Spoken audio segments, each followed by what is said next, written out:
Ryan Baker, the NHL playoffs are set, and unfortunately for another season, they won't include the Columbus Blue Jackets. The Philadelphia Flyers beat the Carolina Hurricanes in a shootout 3-2 last night, eliminating not only the CBJ but also the Washington Capitals. So tonight's game between those two at Nationwide will have nothing on the line. Pre-game coverage here on The Fan begins at 6:30.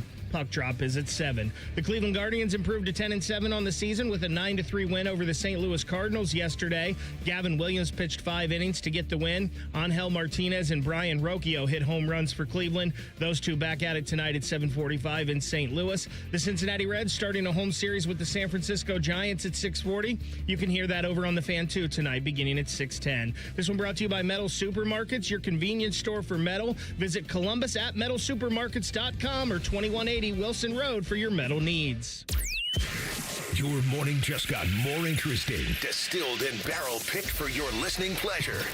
Bo Bishop, a local sports media legend. What William T. Sherman was to the Union Army, he is to Northern College football. A husband, a father, and middling youth sports coach. He's friends with Central Ohio sporting royalty. I'm talking to Ohio State Athletic Director Ross Bjorken. Coach Day walking on with us right now. Good to see you, buddy. Good buddy Austin Ward. My good buddy Tim May, the Tim May Show. The great Doug Lamery's joining us. Hi, everybody. Dom Tiberi here. Oh, Reese came in and he handed me papers. Yeah, and then it's a rundown. And then he said, "You see that button? That's the only button you need to worry about. Don't touch. There's 8,000 buttons in front of me." Oh, I didn't know what he was talking about. The one that says on. We blew the budget on this imaging, and only 2 guys answered our ad on Craigslist. Ryan Baker and Eric Reeser. Act accordingly. You're now listening to Bishop and Friends. Bishop and Friends is sponsored by Diamond Seller, your true jeweler for over 75 years.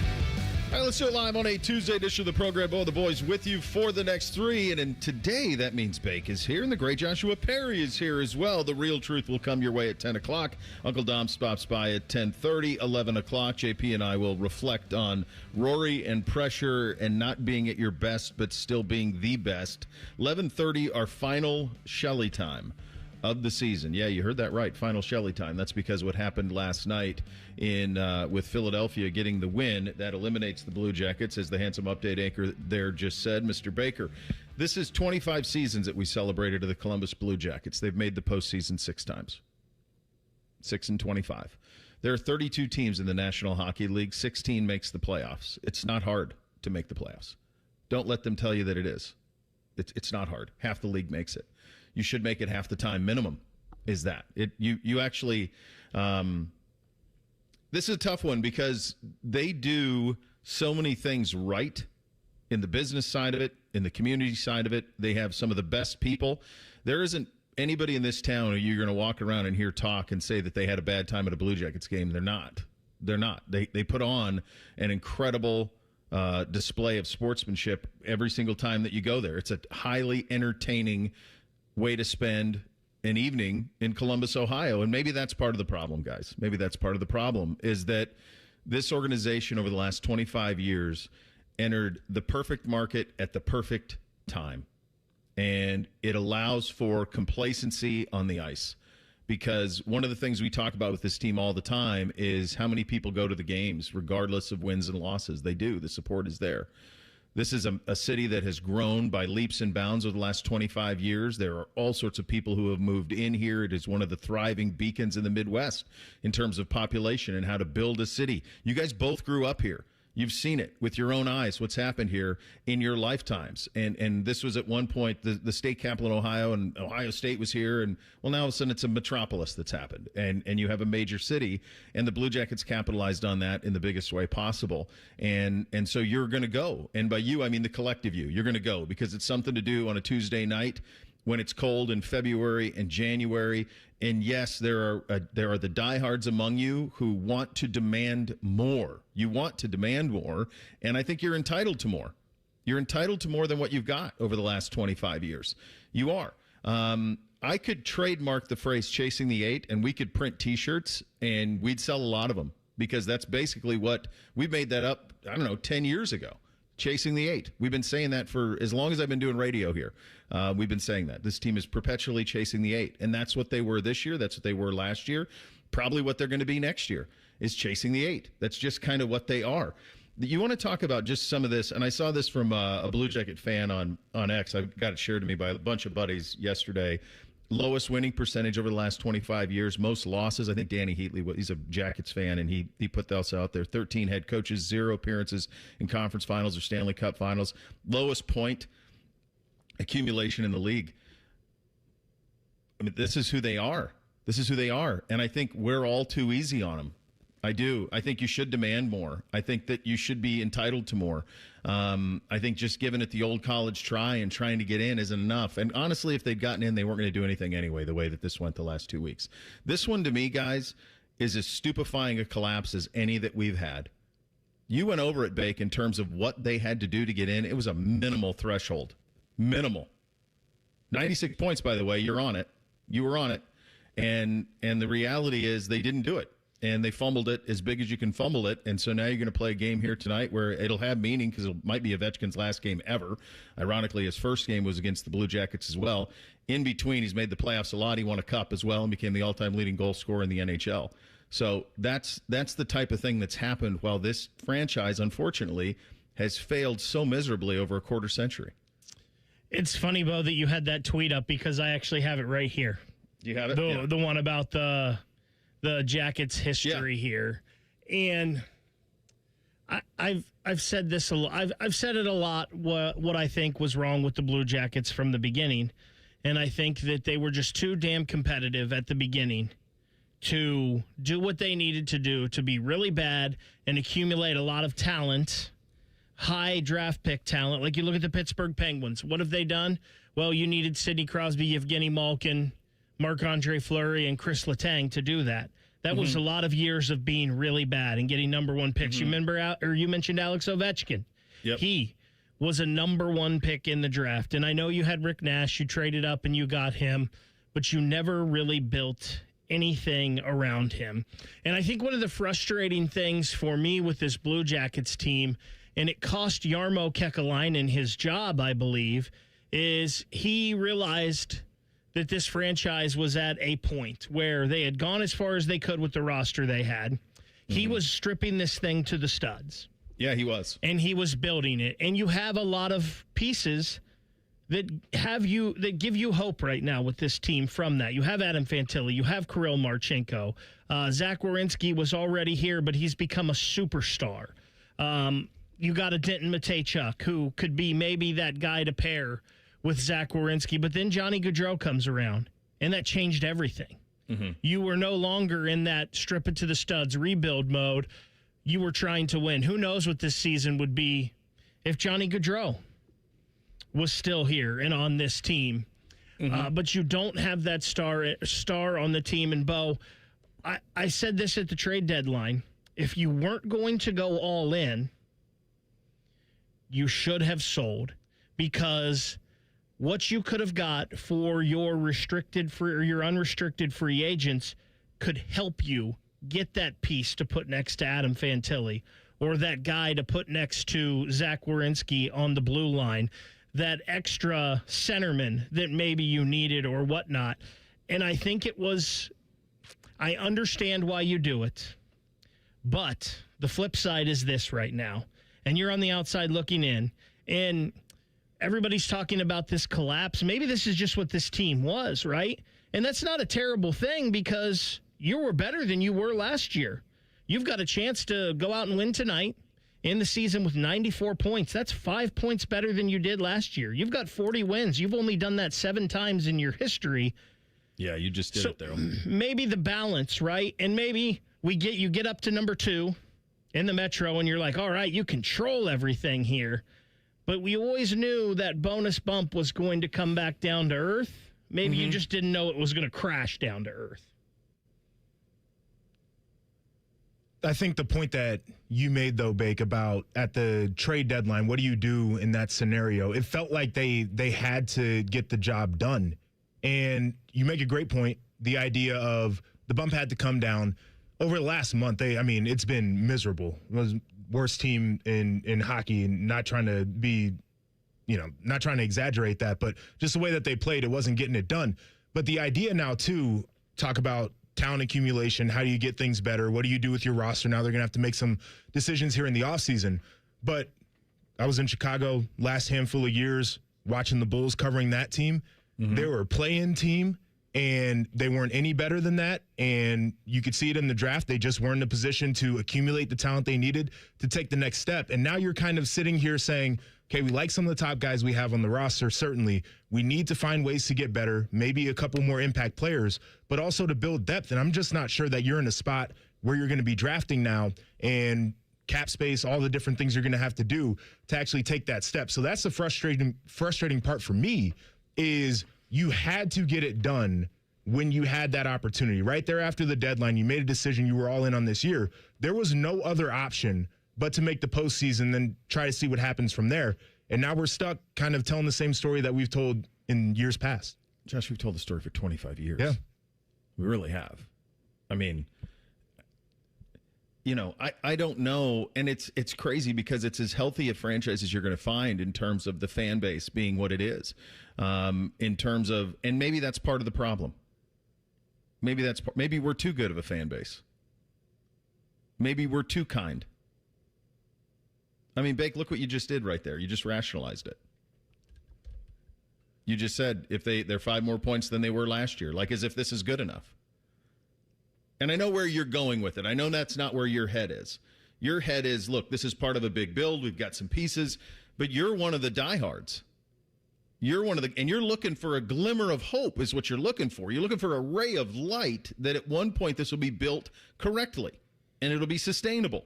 How many times have I done Shelley time and we point to like Carolina and say that's how you do it? Like those type of teams.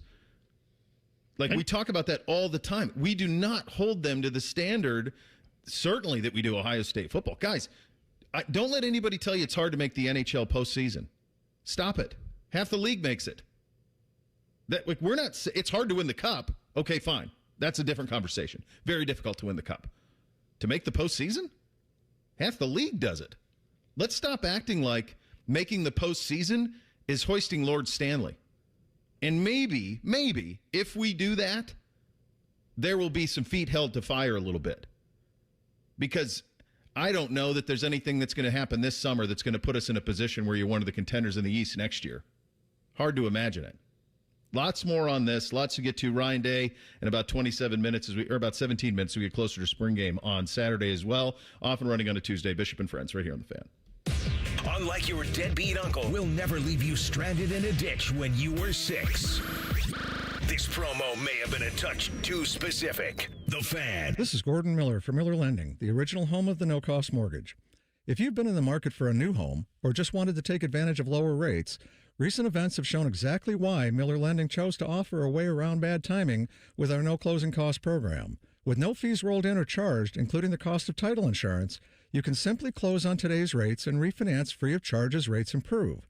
Over the past several months, we spoke to numerous borrowers who had heard rates were coming down and chose to wait. We explained that if rates did fall, you could simply update a few documents and refinance again, but why take the chance? So when rates spiked a 0.5% recently, not only was I disappointed that we couldn't help those who waited, but also for those buying a home who just saw a sharp increase to their monthly payment.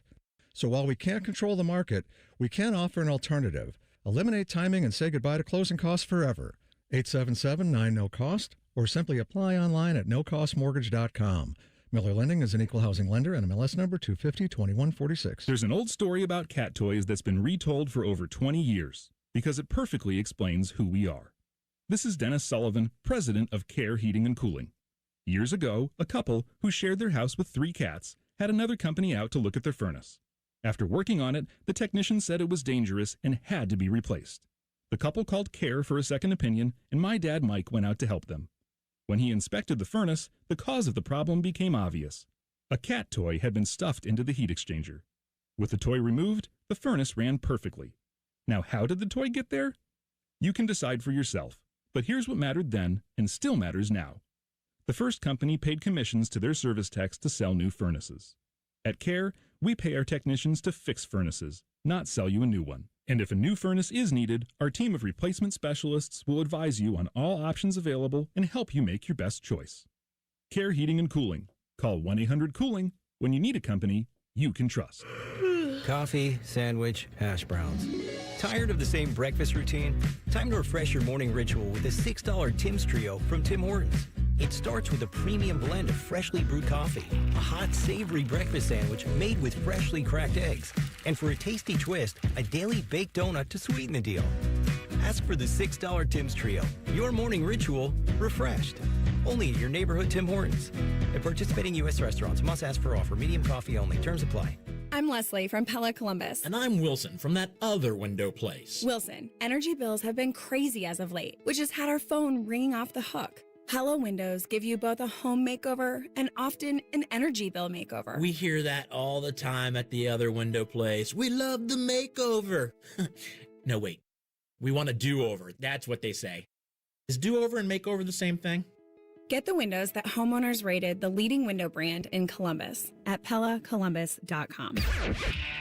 Morning Juice is now live on YouTube. Join Bobby Carpenter and Jeff Thidoff weekday mornings from 6 to 8. Just search 971 The Fan to catch the live experience or watch on demand. The Fan.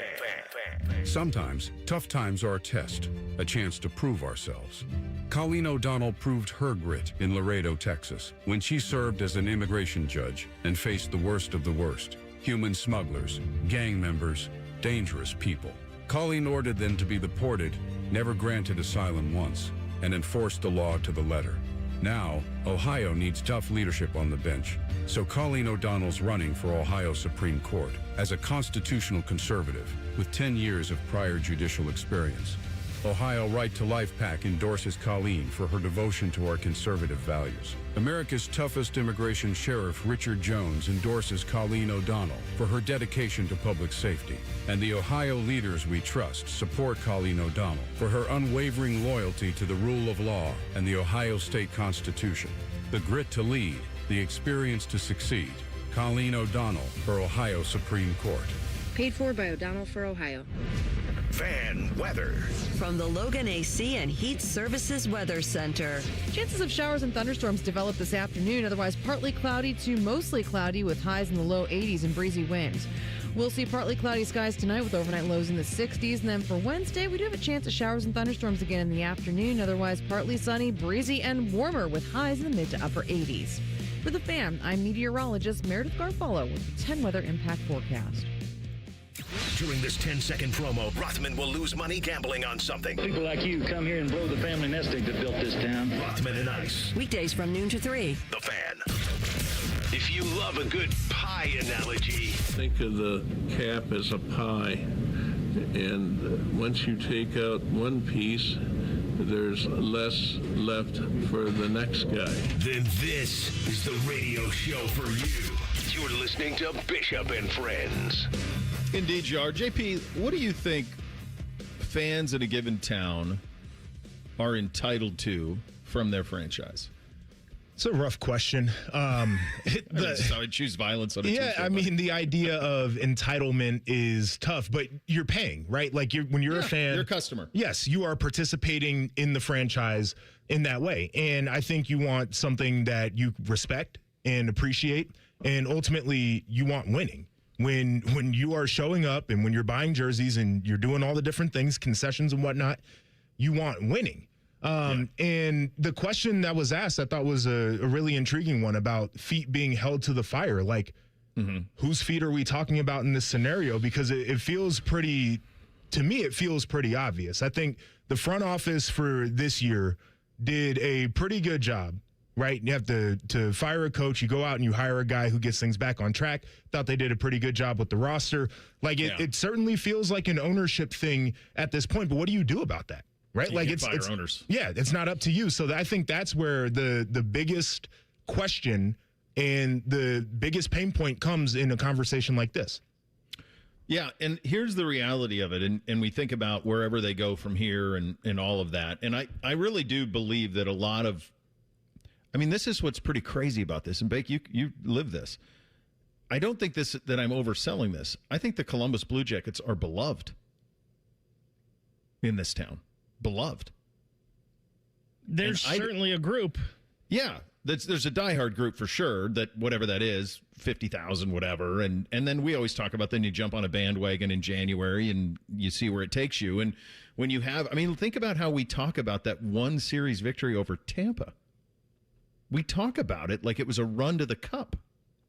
It was one win, one series win, and a win in Boston in the second round. I mean, this is what we hold on to is one playoff win. That was a shocking win, but again, you were the 8. You were the 8. You weren't the 4, the 3. Nothing. You weren't in the. You didn't win the division. Won any of those things. You were the 8, and we celebrate it like they won the cup. We do. Like, we look back on it that fondly because it's the only morsels that we've had to chew on. And the reality is that this city boomtowned in the last quarter century. And in these northern cities in the winter, folks want to get out of the house and they want something to do. And so I don't know if we're anybody better fans up here than we are in other parts of the country. We just are kind of limited by options. It's cold here. Give me something to do on a Tuesday night. Oh, go down to the Arena District. They put on a hell of a show. Let's go watch it. It's incredible live. And that's have a little dinner. That's a Tuesday night. I mean, that's the whole operation. And so I think they've taken full advantage of that. They really have. I mean, I've always said this about them. They're a little bit, if you think about the struggles of the Browns since they came back, they kind of times up a little bit with the Blue Jackets. And the Blue Jackets don't have the museum. They don't have Bernie. They don't have Jim Brown. And yet we all keep going. We do. I mean, just us here at the Fan. Like Jody's a friend. I love having Jody on. I'd have Jody on twice a week regardless of what the Blue Jackets were doing. Think about what AR does with Hockey and Hounds and has the guy. I mean, that's an incredible thing that AR's doing, that Maddie and AR and Cole and those guys are doing. And AR, that's his passion, right? Was hockey and it was Hounds. And think of the good that he's doing there. Think about in the afternoon with Mike and Timmy when they have rims on. I mean, that's like when Letterman would have on Regis when that comes on. It's pure joy. Who wouldn't love that? But who's holding feet to the fire here? You know? I mean, we're all rooting for them. We want them to be successful. And the reality is, and this is something that's a tough pill to swallow, this market, unfortunately, and there's a lot of them like this, you're not going to get premium free agents to come here. You're not. That's just the truth. You just have to own it. You have to overpay if you're going to get them. People will say about Johnny, there weren't a lot of options there because of some of the cap situations around the league of places that he wanted to be when he came here. But in terms of like going to be a player in free agency, like cap space, none of that. No, this thing's going to be built one way. It's going to be built through the draft, nailing picks, developing your guys. That's why one of the most disheartening things this year is what happened to Kent Johnson. And how much of that's on him, how much is I don't know, on them, on him, whatever. That is a blue chip high prospect who fell off a cliff this year. And you can talk about, he doesn't do these things, he doesn't work, he gets a little too, whatever. That's for the hockey folks can talk about that. What I know is he was a high draft pick who you need to be a dude if this is going to go. Because you're not going to bring people in here in free agency to bail you out. It's going to be built, has to be built through the draft and savvy trades. That's the way it's got to be built. There's no get out of jail free card here, guys. Bo, I will push back a little bit on the overpaying for free agents because I think in anything, when you overpay, you are hamstringing yourself with caps and things like that. Like, I'm not saying they should do it. I'm saying they have to. Yeah, but I'm saying in the history they've had to. I wouldn't do it ever. I'm saying in their history they've had to. So the Blue Jackets need to be smart with their draft, and they need to make savvy trades. And you only had 2 years of Artemi Panarin, but that was a savvy trade because you got a legitimate top 10 player here. And sure, you only had him for 2 years, and the way it worked out, he walked out of here for nothing. And you can argue maybe the Jackets shouldn't have done that in 2019, and I will argue that was the right move then because 2019 was a team that I think could have won a cup. I think they proved that. Boston ended up going to the finals that year and lost to St. Louis. That team would have won a cup or could have won a cup. This team, I never thought could have won a cup unless you added another defenseman and another 20 to 30 goal scorer, which they didn't do. And I know that's hard to do. So I think that was the right move back then. But yeah, and the draft picks are disappointing. And most of the Blue Jackets' top draft picks over the years have kind of been disappointing. Rick Nash was obviously really good. Zach Werenski has been really good. Adam Fantilli is on, you think, a good trajectory. Mm-hmm. But I could also argue, look what Macklin Celebrini's doing in year 2. Mm-hmm. Why isn't Adam Fantilli doing that? Yeah.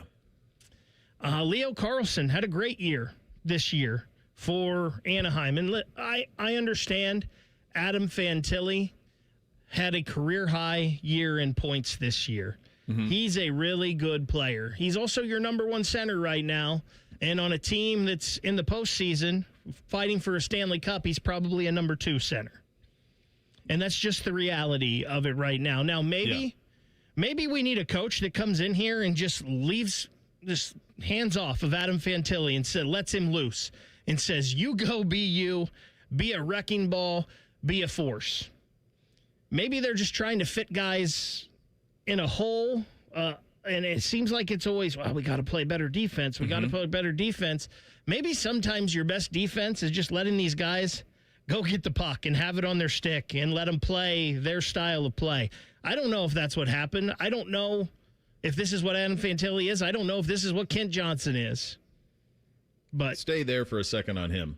He's the 5th pick in the draft. Correct. Last year he scored 24 goals in 68 games. This year he scored 7. What happened? And it's interesting because he's had 4 coaches now that have all scratched him. And some people say, well, it's hard for a young player with all these systems. I don't know. The question to me this year that I will never understand is what happened with Dmitry Voronkov and why he wasn't in the lineup. Like, even now, you're going to end your season. He's going to be 5th on your team in goals, and he hasn't really played in like 30 games. I will never understand that. I think big picture off of this conversation, though, if it's not wise for a franchise to overpay for free agents and you don't have the best history drafting, you're an average team right now, probably not doing yourself favors in terms of where you'll be drafting. Like, how do you get better? They're the Sacramento Kings of the NHL. I mean, what are you going to do? That's it. I mean, that's it. That's it. You have to hit on every pick. You have to. I mean, look at the Chinnikov thing. I don't know what happened there. I have no idea what happened there. But he was a first-round pick here. He goes to Pittsburgh, and he bangs 18 goals in 43 games. He can't get on the ice here. He's got 3 goals in 29 games here, scratched all the time, wants more. What was the story there, Bake? How he goes over to Pittsburgh, he gets 18 goals, 18 assists in 43 games. Almost a point-a-game player over there. That sure seems like it was a disconnect between him and Dean Evison. There was something in that relationship. He's a first-round pick. He can't have a disconnect. Something got fractured last year. I get what you're saying, Bo. It's so frustrating. We'll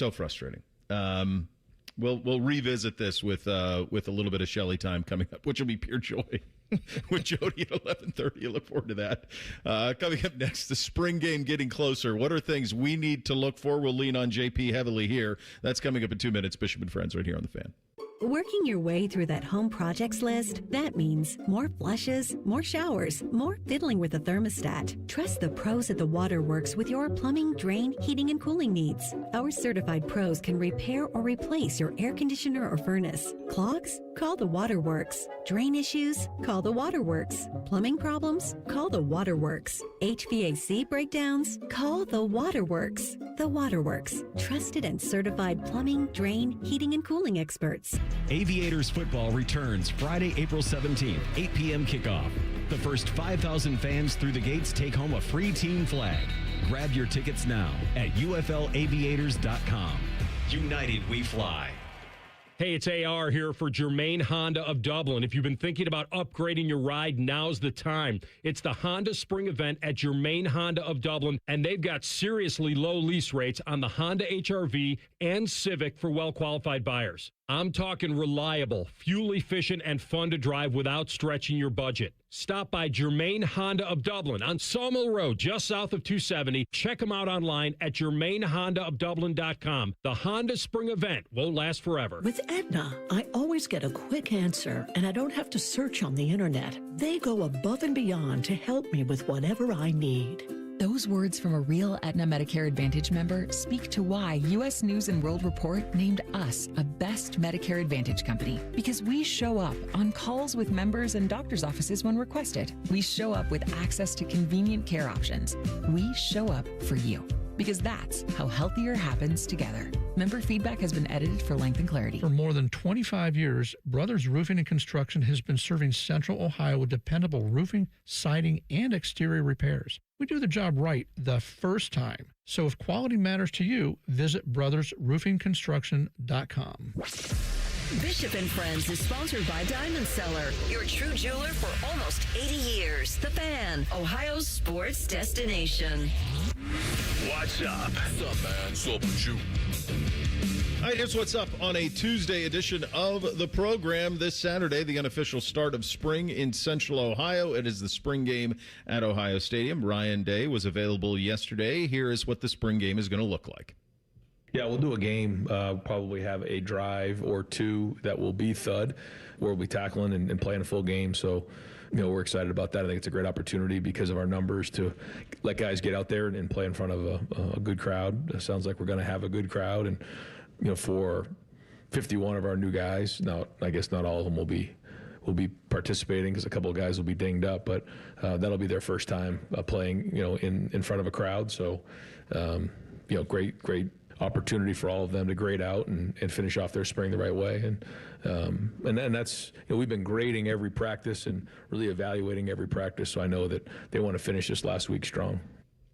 Josh, when you played here, what did the spring game mean to you? It was a great opportunity, especially as a younger player, to get out in front of the fans first and foremost. But also, the work is pretty much all done by the time you get there, but you want to put the cherry on top of it. For the coaches, they use it as a big evaluation point of how you respond to situations, scenarios, how you respond to being out there in front of fans. But it would be a shame for a guy who has a really good spring to go out there and to not perform well when the lights are on. So I think that's probably the biggest part of it. For the older guys, a lot of it, too, is what can I do after my couple of drives are over to make sure that the young guys are engaged and that they're doing all they need to do as well in terms of their job. So fun. It's a lot of fun. I always appreciate seeing people get out there because it's a very casual and easy way to get into the horseshoe, understanding that fall is expensive and crazy. Yeah. But it was just a kind of the culmination of all the work that you put in from the time you strap up the pads in the spring. What do you remember about your first one? I was nervous. Early enrollee? I'm trying to remember. I was an early enrollee. Okay. I was dinged up for that one, so I didn't participate. The next one was 13. I think that was when we went to Cincinnati. So we took the buses down there. That was a lot of fun. It was nerve-wracking just being out there for, the first time in the spring and kind of going through that whole exercise. But it was a blast. Like I enjoyed that one in particular because it was just different. We're in a different scenario and we got some Montgomery in and did the whole Cincinnati experience the right way. I'm never going to complain about that. That always wins. Yeah, I always think about it for the early enrollee guys. And in this instance, we have 51 essential early enrollees, don't we? When you think about a roster turnover with 51 new faces. And I always think about them in that experience of that Saturday. You've been practicing, you've been doing all the work, you've gone through all of the off season through February, all the workouts, you've had all of these practices, which were spread out over well over a month now. I mean, we started first week of March with this, and this thing's finally going to culminate on Saturday. And I think the idea of walking down that tunnel or running out of that tunnel and seeing, I don't know if there'll be 60, 70, 80,000 people, whatever it's going to be there, and thinking to yourself, this is a pretty damn cool dress rehearsal. And the crazy thing is you won't see anything near this again until you open the season. Right. Now, this year it's not Texas, but you're certainly going to feel it then when you get that opener. Is it Ball State this year? I know Texas week 2. Yeah, I think it's Ball State. Ball State, yeah. So you get kind of a dress rehearsal to it. So when folks say, and you heard Coach say it there, and you referenced it a little bit there, do you take any evaluation from playing, quote, under the lights and playing in front of a crowd like that? And do you take anything from how guys perform in the spring game, positively or negatively? I think so. There are two ways to look at it. I think for a guy who had played well all spring to go out there, as I mentioned before, and not play well, I think you have to evaluate the reason why. Is it because it was out of their routine, it was uncomfortable? Is it because there were fans there in the stadium, or did they just have a bad day? And sometimes that just happens for guys, but you have to understand why.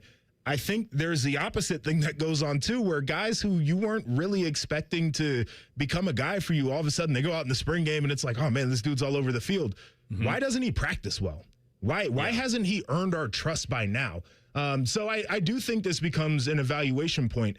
You heard Ryan say it. For the older guys, and we've seen it before, they'll go out there, they'll get a couple of drives. You want to be clean. They're not going to tackle to the ground. For everybody else, like they are looking, because you don't get a ton of opportunities in practice to go to the ground and to work full drives. A lot of practice is situational. We're focusing on certain aspects. First, second down. Is it run game? Are we working on play action? We're doing third down. It's a lot of passing that goes on in that. When you get into this, like, you don't know. They spot the ball and you go, and you have to adjust, and you got to get the call in there, and the linebackers got to get everybody set. The quarterback's got to make adjustments. The offensive line has to communicate. There's a lot of evaluation from that, especially for young players. In terms of the value of the spring game and what Coach Day is looking for in it, here's his answer. When we entered last year, coming off of the late season, finish, we finished on the 20th, and then spring ball was right around the corner. But what you realize is these guys coming out of high school really need to play. They haven't played at this level, and it's a big jump for all of them. So they need it. There are guys, however, that have played, 500 or 1,000 more snaps, 1,000 or more snaps. And so those guys really don't need that as much. But there's a lot of guys on the team that do. And so now that there's only one portal and you pretty much know what your team is at this point, it allows you enough players to get out there and actually, scrimmage. And we need to do that. So that's what we're going to do. But we'll also be smart and make sure we're not putting guys who will play a whole bunch of football out there, and risk any type of injury. But some of these guys do need to play, and then it gives us some feedback going into the preseason on how guys or we can expect them to perform when they go into games. Think of the last couple of spring games. Jeremiah's first on Fox, and Ryan saying, "Watch this," and then being pretty pissed that they couldn't connect on it. I think Will made bad throws, but he so desperately wanted that play, on Fox in the spring game. Watch this. And then the other thing, guys, we'll never know for sure, because I think we all just assumed that Julian would win the job and be the starting quarterback last year at Ohio State. But all of the reporting out of spring last year was that Julian was kind of rough in spring. And then he put on a bit of a show in the spring game, and it was like, oh, that's what we've been wanting to see. And then he obviously wins the job in the fall. But I do think that spring game performance for him, he may have won the job anyway, but I think for the coaching staff, Joshua and Bake, I think it was kind of a warm blanket of like, yeah, he is who we think he is. They kind of needed to see it. I think the other part to that, too, is for Julian, you go out there, you have that kind of performance. Well, now all summer long, you're like, oh, man, I can do this, right? Yeah. Your training's a little bit different. You get into training camp, and you got a little different pep in your step. You feel like you can be the guy who captures the locker room. I had those experiences. Like, spring practice is difficult because there really isn't a light at the end of the tunnel. Like, there is a spring game, but it's just grinding. There's not an actual game winners and losers, and there's no confetti that falls. There's no trophy at the end of it, and you're just grinding. But to go out there and have a good performance, you look at summer a little bit differently than if you're the guy who goes out there and now you're buried on the depth chart. Yeah. I think it's going to be so interesting to see this spring game, to see some of the new guys on defense and some of the younger guys fighting. I think it's obviously going to be interesting to see the offensive line because you're missing a couple of key starters. So see some of those depth guys, and can someone push their way into rotation? And then the running back room, how they're going to handle that, because it sounds like they're only going to have 3 guys available in that running back room. Jacoby Jackson, Stanley Jackson Jr., and then I can't remember, but it sounds like Turbo Rogers and Legend Bay are not going to play in this thing. So those are all things that are exciting. It's also every year, and you never know if it's going to translate to the field or not. Every year there's a spring game star. Who is that going to be?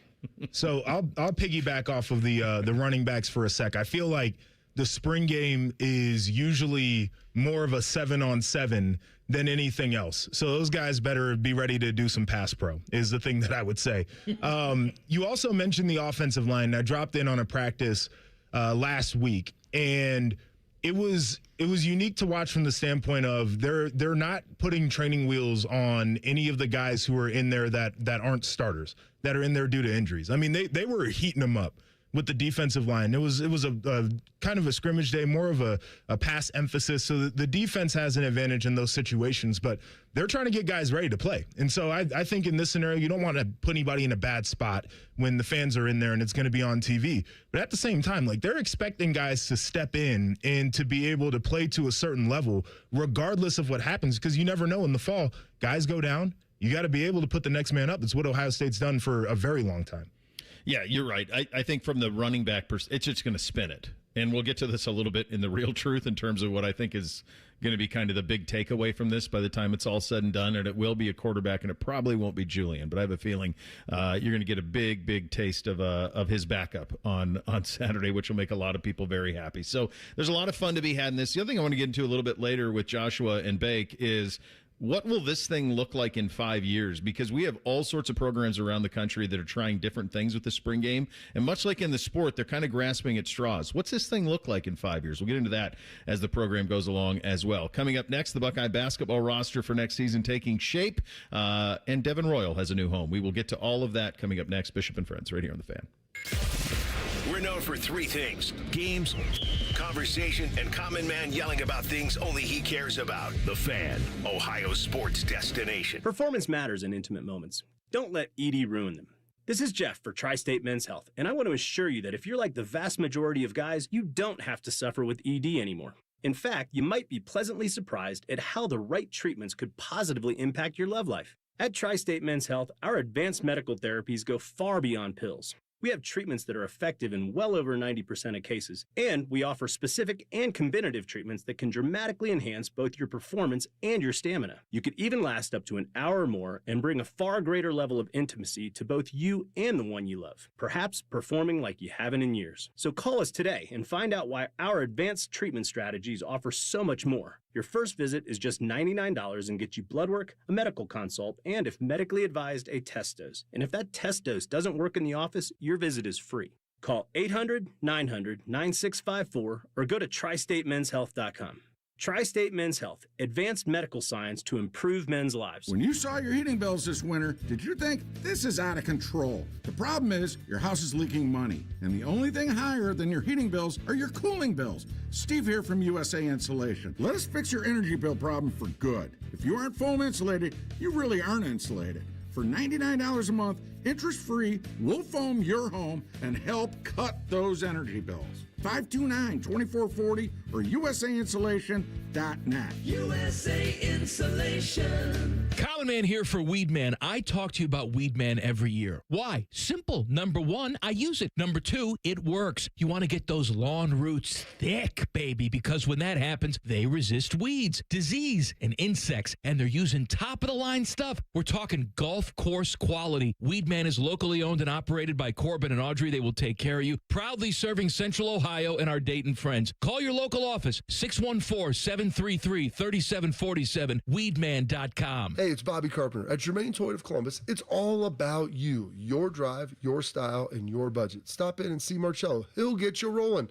Germain Toyota of Columbus on the corner of I-70 and Bryce Road, or check them out online at germaintoyota.net. It's 2026, the year you achieve your health goals. The Good Feet store wants to help. Trade in your bad feet for good feet. We want to help you walk, run, exercise, and play in comfort this year. Visit the Good Feet store on Polaris Parkway near the Polaris Mall or on Stringtown Road in Grove City. As the seasons change, it's time to prep your HVAC system with a $49 seasonal tune-up from Columbus Worthington Air. A seasonal tune-up can help save money on your energy bill and help prevent expensive breakdowns. As your local home service experts, everything we do is backed by our exceptional service guarantee. It all adds up to dependable service from neighbors you trust. Columbus Worthington Air and Bryant Heating and Cooling. Whatever it takes. Visit cwaohio.com/radio for details, terms, and conditions. License number 47543. The Reds are on the Fan's family of stations all season long. If you don't listen, Terry Francona will ride his scooter to your house and yell at you. Your home of the Reds. The Fan, the Fan 2, and the Fan 3. John's Garage Doors, John's Garage Doors. When it comes to garage doors, no one knows more. I started my first business at 12 years old, mowing lawns for about $5 a yard. I thought I was crushing it until my buddy down the street undercut me by $2. But he didn't just cut the price, he cut corners too. That's when I learned if you do the job right, people trust you, and integrity beats profit. People care more about how you show up and whether you do what you say you're going to do. Hi, I'm Tommy Mello, owner of Don's Garage Doors.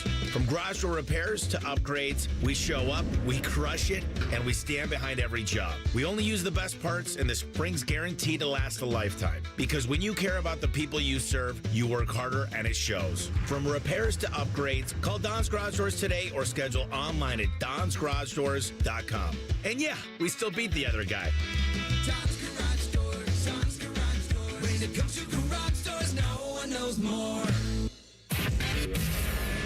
The Fan Poll is sponsored by JT's Pizza and Pub, home of award-winning pizza and 32-ounce Yingling drafts for only $4. They'll offer betting advice, but don't bet on it being good. You're listening to Bishop and Friends. Oh, hey there, friends. It's your Uncle Bo here, and spring is the perfect time to celebrate the women who mean everything to you. Mom, wife, daughter, someone who's always had your back when it comes to finding a gift that really has a thank you to it that means it. I trust my friends at Diamond Seller. For over 78 years, they've helped generations find beautiful, timeless jewelry for every occasion, from Mother's Day and anniversaries to graduations, or just because. Those ones are the best, by the way, fellas. At Diamond Seller, you'll find something she'll love and treasure for years to come. So this spring, give her a little sparkle. Visit Diamond Seller on Sawmill Road, Easton Town Center. Shop them online at diamondseller.com. Tell them Bo sent you. They'll take care of you. My guy Daniel out Easton, he's ready to roll. Great folks out there. So always good to have them be involved. If you see Devin Royal ended up at Villanova. Yes. Last night. There was talk that it was going to be UConn. Sounds like Villanova's got some money to spend. Everything that I had heard about Devin, that this was kind of a mutual, hey, we really need you to. I'm sure the NBA's told him, you need to play the 3 because you're not big enough to play the 4 in the league. So if you're going to have an NBA future, it's probably going to be at 3. I'm sure from Devin's perspective, it was, I better cash in while I can because you're entitled to and guaranteed of nothing once you get to the NBA. Who knows how they will view you or will be drafted. He could be playing overseas for the next decade, and you can make a lot of good money doing that, but the most money he could possibly make in his career could be right now. And it's also possible and very likely from the Ohio State perspective that their money was tied up. You had to pay Junie Mobley. You had to pay Anthony Thompson. You had to pay Amari Bynum, give them all raises. And then you had to fill out the rest of the roster, replace Bruce, and so forth and so on. But this is a strange one. And Joshua, you and I haven't talked to it. This has been a couple of weeks since we've known that this was going to be the case. This is a Pick Central kid. Yep. He's a local kid. Like in the old days, you don't worry about any of this. But this is the new era. We just saw this on the women's side with Cody McMahon, who I'm sure there were some similar instances where she goes down to Ole Miss as a first-team All-SEC, was picked 11th in the WNBA draft last night. She's a Centerville girl. Like these folks are supposed to be Buckeyes forever, but they're not. And that's kind of where we are in the sport. Where does all of this hit for you? I struggle with it, and I'll say it like this. Go out and get your money. If this is a world that we're going to live in, like, I'm not going to fault anybody for capitalizing on the opportunity to make as much money as they can right now. Because as you said, there's nothing guaranteed. I've been a pro athlete. I thought my career was going to be vastly different than it actually was. But the thing that I will say, and this isn't just about people leaving Ohio State, it's about people who are transferring all over the place. Where is your home? Because I grew up here, but I also came back here. And I had a spot. And there were things when I first got into media, one of the first things I did was working with you, Bo. Like that was, and it was because I played here and I stayed here and I could come back here. this past weekend we did the Ohio State 4-miler, and I'm seeing players from different sports, different eras that all come back to Columbus. And I feel like for a lot of these athletes, you're maybe sacrificing the networking and the relationship building and ultimately the opportunity to have a place to settle for financial gain right now, which is perfectly fine because you come back here and there might not be anything for you to do anyway.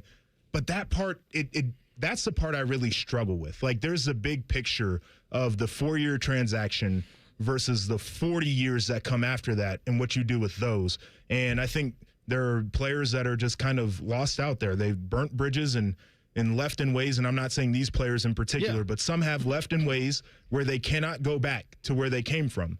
And then they're not in their next place long enough. They're seen as a mercenary to really build the relationship and become a part of the community.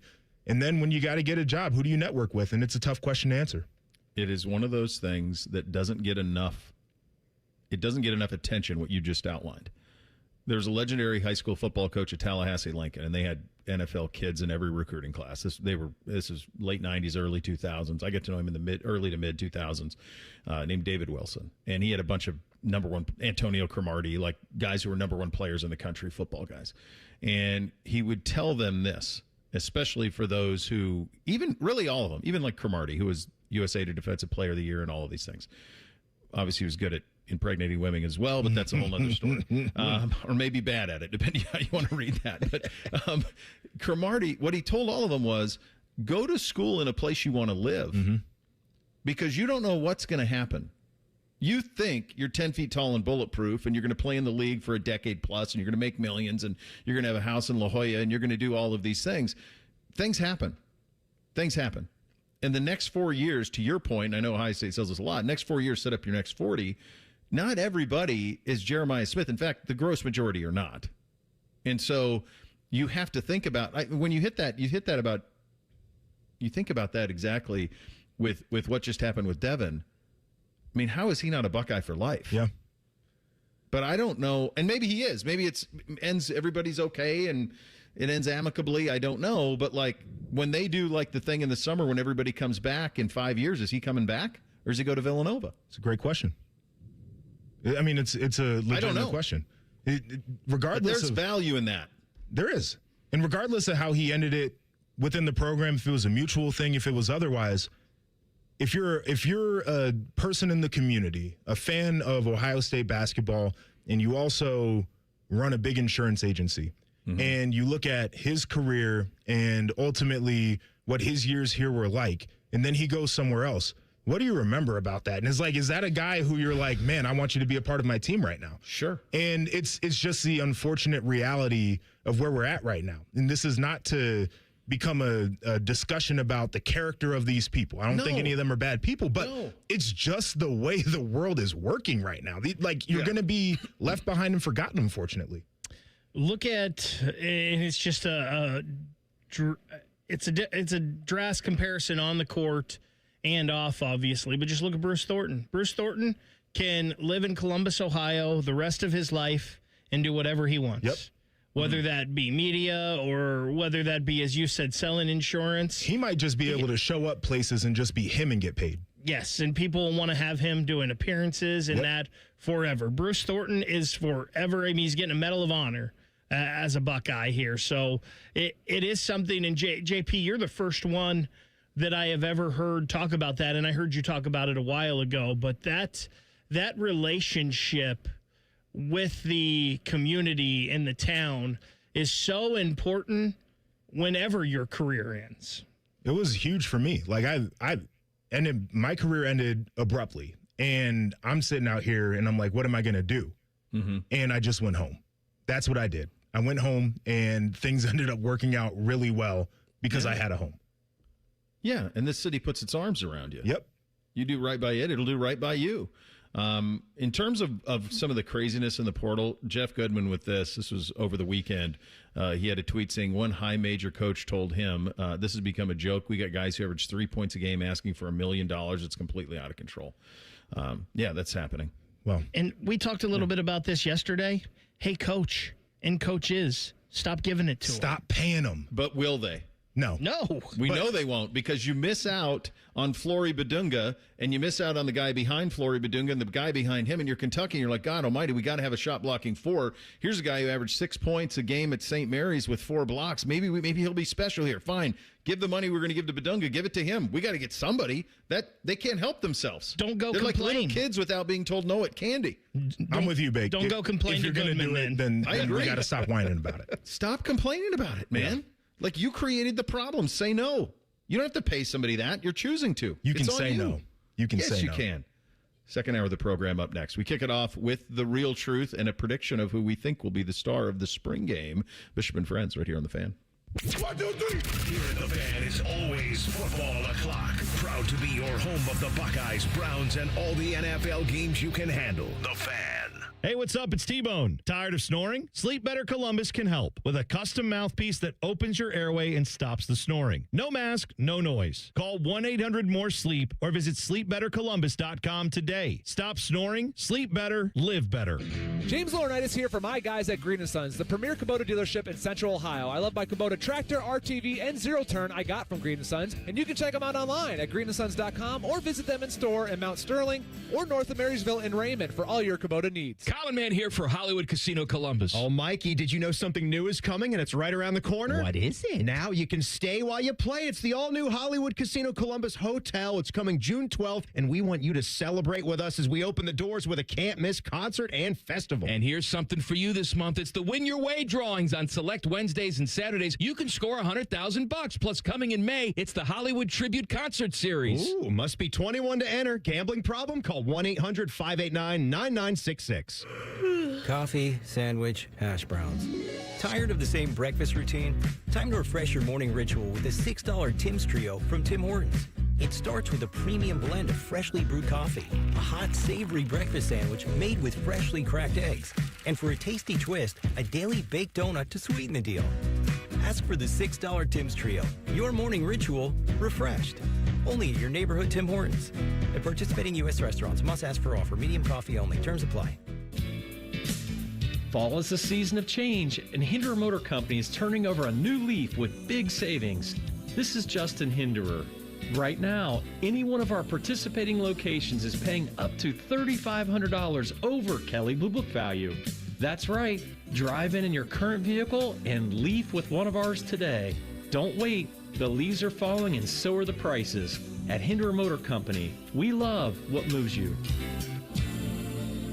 Hey, it's Bo Bishop here. You've heard me talk about High Bank Spirits, but the food is just as good. Brunch worth planning your weekend around. Seasonal dinners perfect for date night or game night. Plus, kids eat half off every Monday. Find menus and locations at highbankco.com. Dine, drink, distill at High Bank. At Babs R Us, we believe home improvement is life improvement. As the Midwest's fastest growing 5-star bathroom remodeler, we're more than just transformations. We're a community driven by a mission to bring your dreams to life. Our installation team, part of the Babs R Us community, isn't just skilled. They're dedicated to respecting your home. Each day, they bring craftsmanship and hustle, turning your dream space, no matter the size, into reality. Together, we embrace a culture that values diversity, collaboration, and giving back. From supporting local projects to fostering a workplace where every voice is valued, Babs R Us is more than a company. It's a community of experts. We're also expanding locations to create more possibilities for homeowners across the Midwest. Wherever you are, you'll find us ready to turn your dreams into something you can see, feel, and enjoy every day. Right now, get $1,500 off a shower or tub replacement, or $3,000 off a full bathroom remodel. Plus, low to no monthly payments. Call 380-225-BAB to schedule your free estimate, or go to babsrus.com. Babs R Us, where dreams soak in. I love Right Pack Credit Union because they're solution driven. I feel valued as a member. They're focused on the latest technology and the personal connections. Experience benefits that go beyond banking with Right Pack Credit Union. Just ask our actual members. I definitely recommend Right Pack to all my family and friends as a credit union of choice. Visit one of our Columbus area Right Pack Credit Union member centers near you. based on individual members' experiences. Results may vary. Hey, what's up? It's T-Bone. Now is the time to call Comer & Cross and transform your garage with a gleaming new Comer & Cross garage floor. Maybe your garage floor has exposed concrete with stains and cracks or a bad epoxy or paint job. Well, a new Comer & Cross garage floor will transform your entire garage in just one day. Now, here's the great part of this whole story. If you call them right now, they're going to take 50% off installation. Yeah, that's right, 50% off installation from Comer & Cross when you call them today at 1-800-NEW-FLOOR. A Comer & Cross garage floor is the gold standard, guaranteed to never chip, crack, or show tire lift like epoxy or paint ever. Plus, they make it easy. They'll take your stuff out of the garage for you. They'll fix your cracks and pits perfectly like it's a new garage floor, and then they'll apply the proprietary finish that you pick. Yeah, I said it. They'll fix your cracks and pits. What's wrong with that? That's what you want. So call them today at 1-800-NEW-FLOOR to get 50% off installation. That's 1-800-NEW-FLOOR. Or go to comercross.com. Hey, it's T-Bone again. Sleep apnea doesn't have to rule your nights. Sleep Better Columbus has been treating snoring and sleep apnea for over 15 years with proven results and now has an office open in Marysville. Call 1-800-MORE-SLEEP or go to sleepbettercolumbus.com. Stop snoring, sleep better, live better. Broadcasting live from the McDaniel GM Superstore Studios. Driving excellence since 1916. Chevrolet. Together, let's drive. WBNS HD1 Columbus. Good morning, I'm Ryan Baker. It's going to be anticlimactic tonight at Nationwide as the Columbus Blue Jackets take on the Washington Capitals. That's because the Philadelphia Flyers beat the Carolina Hurricanes in a shootout last night, 3-2, eliminating not only the CBJ, but also the Caps. The only question now, will this be Alex Ovechkin's last game in the NHL? Pre-game coverage on The Fan tonight begins at 6:30. Puck drop is at 7. The Cleveland Guardians got a nice win yesterday. They beat the St. Louis Cardinals 9-3. Gavin Williams pitched 5 innings of 2-hit ball to get the win. Angel Martinez and Brian Rocchio hit home runs for Cleveland. Those two back at it tonight at 7:45 in St. Louis. WNBA draft, the Los Angeles Sparks selected Buckeye Chance Gray in the second round. This one's sponsored by Metal Supermarkets, your convenience store for metal. Visit Columbus at metalsupermarkets.com or 2180 Wilson Road for all your metal needs. We'll read your emails on the air, but we won't tell you where to send them. Hey, we're not doing all the work for you. This is Bishop and Friends. All right, second hour here on a Tuesday. The governor, Joshua Perry, in. Bake here as well. Dom in about 28 minutes. Time now for The Real Truth. Bishop and Friends present The Real Truth. Sponsored by Diamond Seller, your true jeweler for almost 80 years.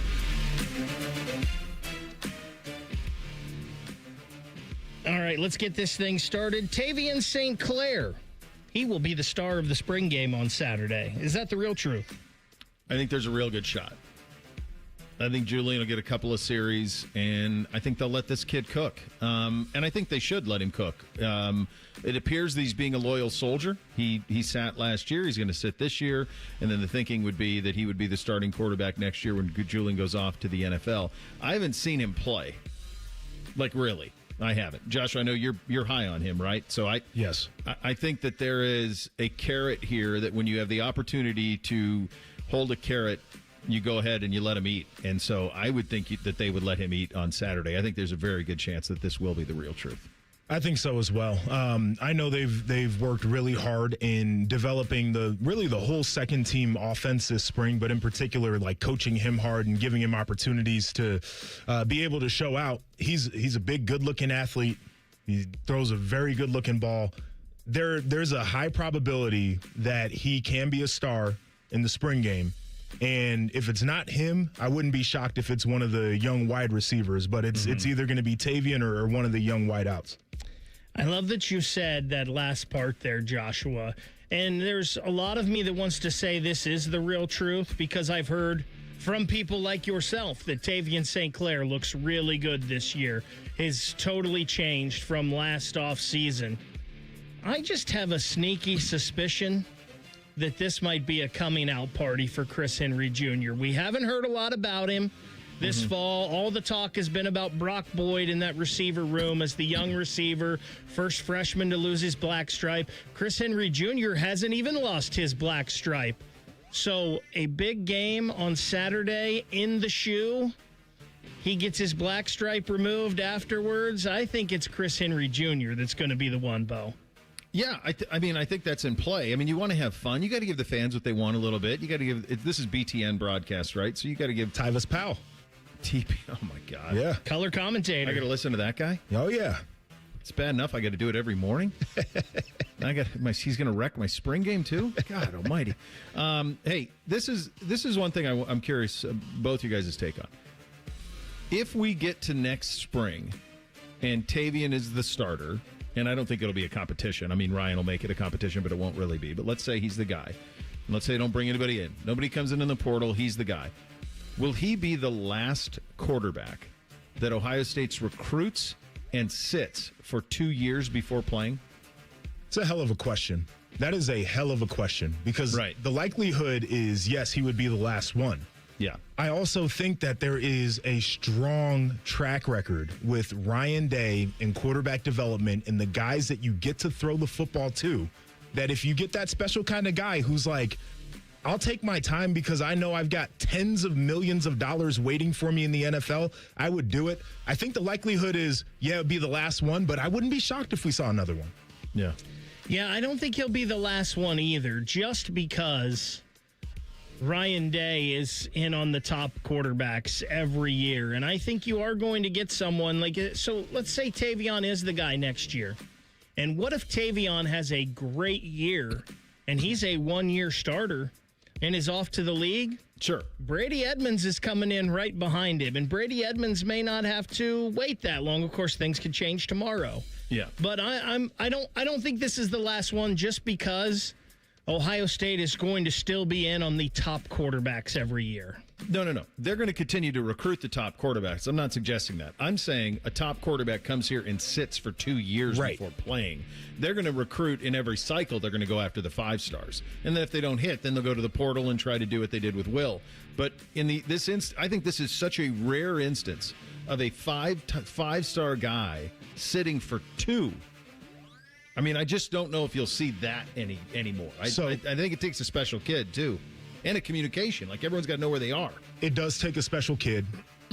Arch Manning came in, sat. He did. The guys down at Alabama, I can't remember one of them, Austin Mack maybe, and I don't even know if he's Russell. Yeah, and those guys, because of Kalen DeBoer, were like, I can be patient. I think it comes down to this idea of a Ryan Day, Kalen DeBoer, Steve Sarkisian type of guy makes the player want to be more patient than other programs would be able to. Ohio State basketball will still make a splash in the transfer portal. Is that the real truth? No. I think that there are finite resources that are being allocated. You are compensated Junie Mobley more than you were a year ago. It's basically his team. He gets the keys to the kingdom. And I think that's the right decision. Anthony Thompson, that was not a cheap acquisition in any way. That's the keys to the kingdom, I believe. I don't think it's Junie. No, they're going to run it through Junie, and I think highest paid is Anthony Thompson. Mm-hmm. And then Amari Bynum had to be compensated as well. I just don't, it's not Real Madrid. Right. Like, there just isn't infinite funds to go get the guys that you want. So I think they're probably up against it. So I think, you had the Pippen acquisition that happened on Friday, and then you had the big from Kentucky who came in as well. I would say the core of that team is kind of set, and now it's going to be about filling out the roster around the edges is kind of my hunch. I think the big game hunting has been done. It's an interesting conversation for me because I get a little bit tired of the finite resources, and I understand that's exactly where the sport is, and you got to be able to go out there and pay guys that you'll ultimately want to be on your roster. But there are other programs who can get guys to take a little bit of a discount, whether it's because they're a contender right now or whether it's because they can develop guys. So, maybe I need a year of development, round out my game so I can be a better pro prospect. And the unfortunate part for me is that Ohio State can't sell that. And so we're really bound to this idea of, well, we've got this pot of money and we've probably got to go out there and pay really competitively because there's just not that much else that we're selling. And it'll be a lot easier to go big game hunting if you get a bigger pot, but you can also sell some other things like, we're going to make a run for a championship this year. Yeah.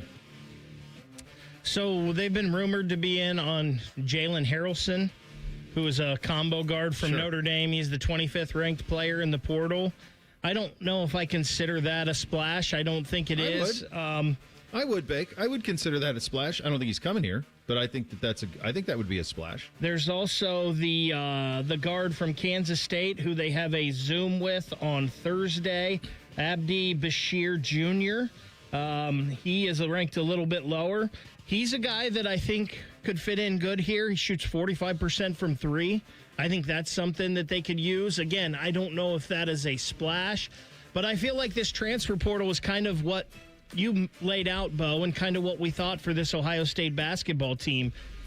They're not going to be competing, unfortunately, for the top guys in the portal. Don't you think, though, like, even if they get the guard from Kansas State or they have the Zoom meeting with him, I don't think Justin Pippen came here to not play. Yeah, I agree with that. I mean, there had to be dialogue, and he averaged 14, 4, and 5 at Cal last year. I don't think he came here to, like, come off the bench and play the Gabe Cupps role. You know what, though? I don't care. No, but he does. The best player. I agree, but he does. And promises were probably made, and my guess is being compensated. I mean, not coming here for free. Right. I mean, so that's the same thing on the Harrelson thing. Like, so he's 6'7". He's a 3-4-2 wing guy. He's a wing, is what he is. Forget 2-3-4. It doesn't really matter. He's a wing, right? So where's he going to play? Anthony Thompson's going to play there. Amari Bynum's going to play there. Judy Mobley's going to play there. Justin Pippen's going to play there. Who else? I think it's. That's the problem. It is you a make problem. promises in this thing and you compensate, and so you can't. Your resources are allocated, and then your minutes are allocated. Just me, and I don't know. I can't believe that Justin Pippen was promised a starting spot. I don't believe that. Just with what I've seen from him on the court, I believe they were like, "Hey, we're still looking at guards." No, but he was compensated, Bake. He was compensated, and he's coming here believing he's that. Whether he was promised that or not, I don't know. But he didn't come here to play 12 minutes a night. I don't know. This is, I guess, the other challenge for me is those guys are promised their minutes, they're compensated to where you want them to play. I'm here for that. What I don't want to see again this year is guys having to play 35 minutes a game to get the job done, because that to me was a really big issue. So maybe if you've got your guys that you're slated that they're all going to play, that's perfectly fine. Go spend the rest of the money that you have for quality depth pieces. Like, this is where evaluation comes in. Who's under the radar, so you can actually rotate guys so they're not dying by the end of the games and you're letting leads slip. Yeah, it's going to be a fascinating thing.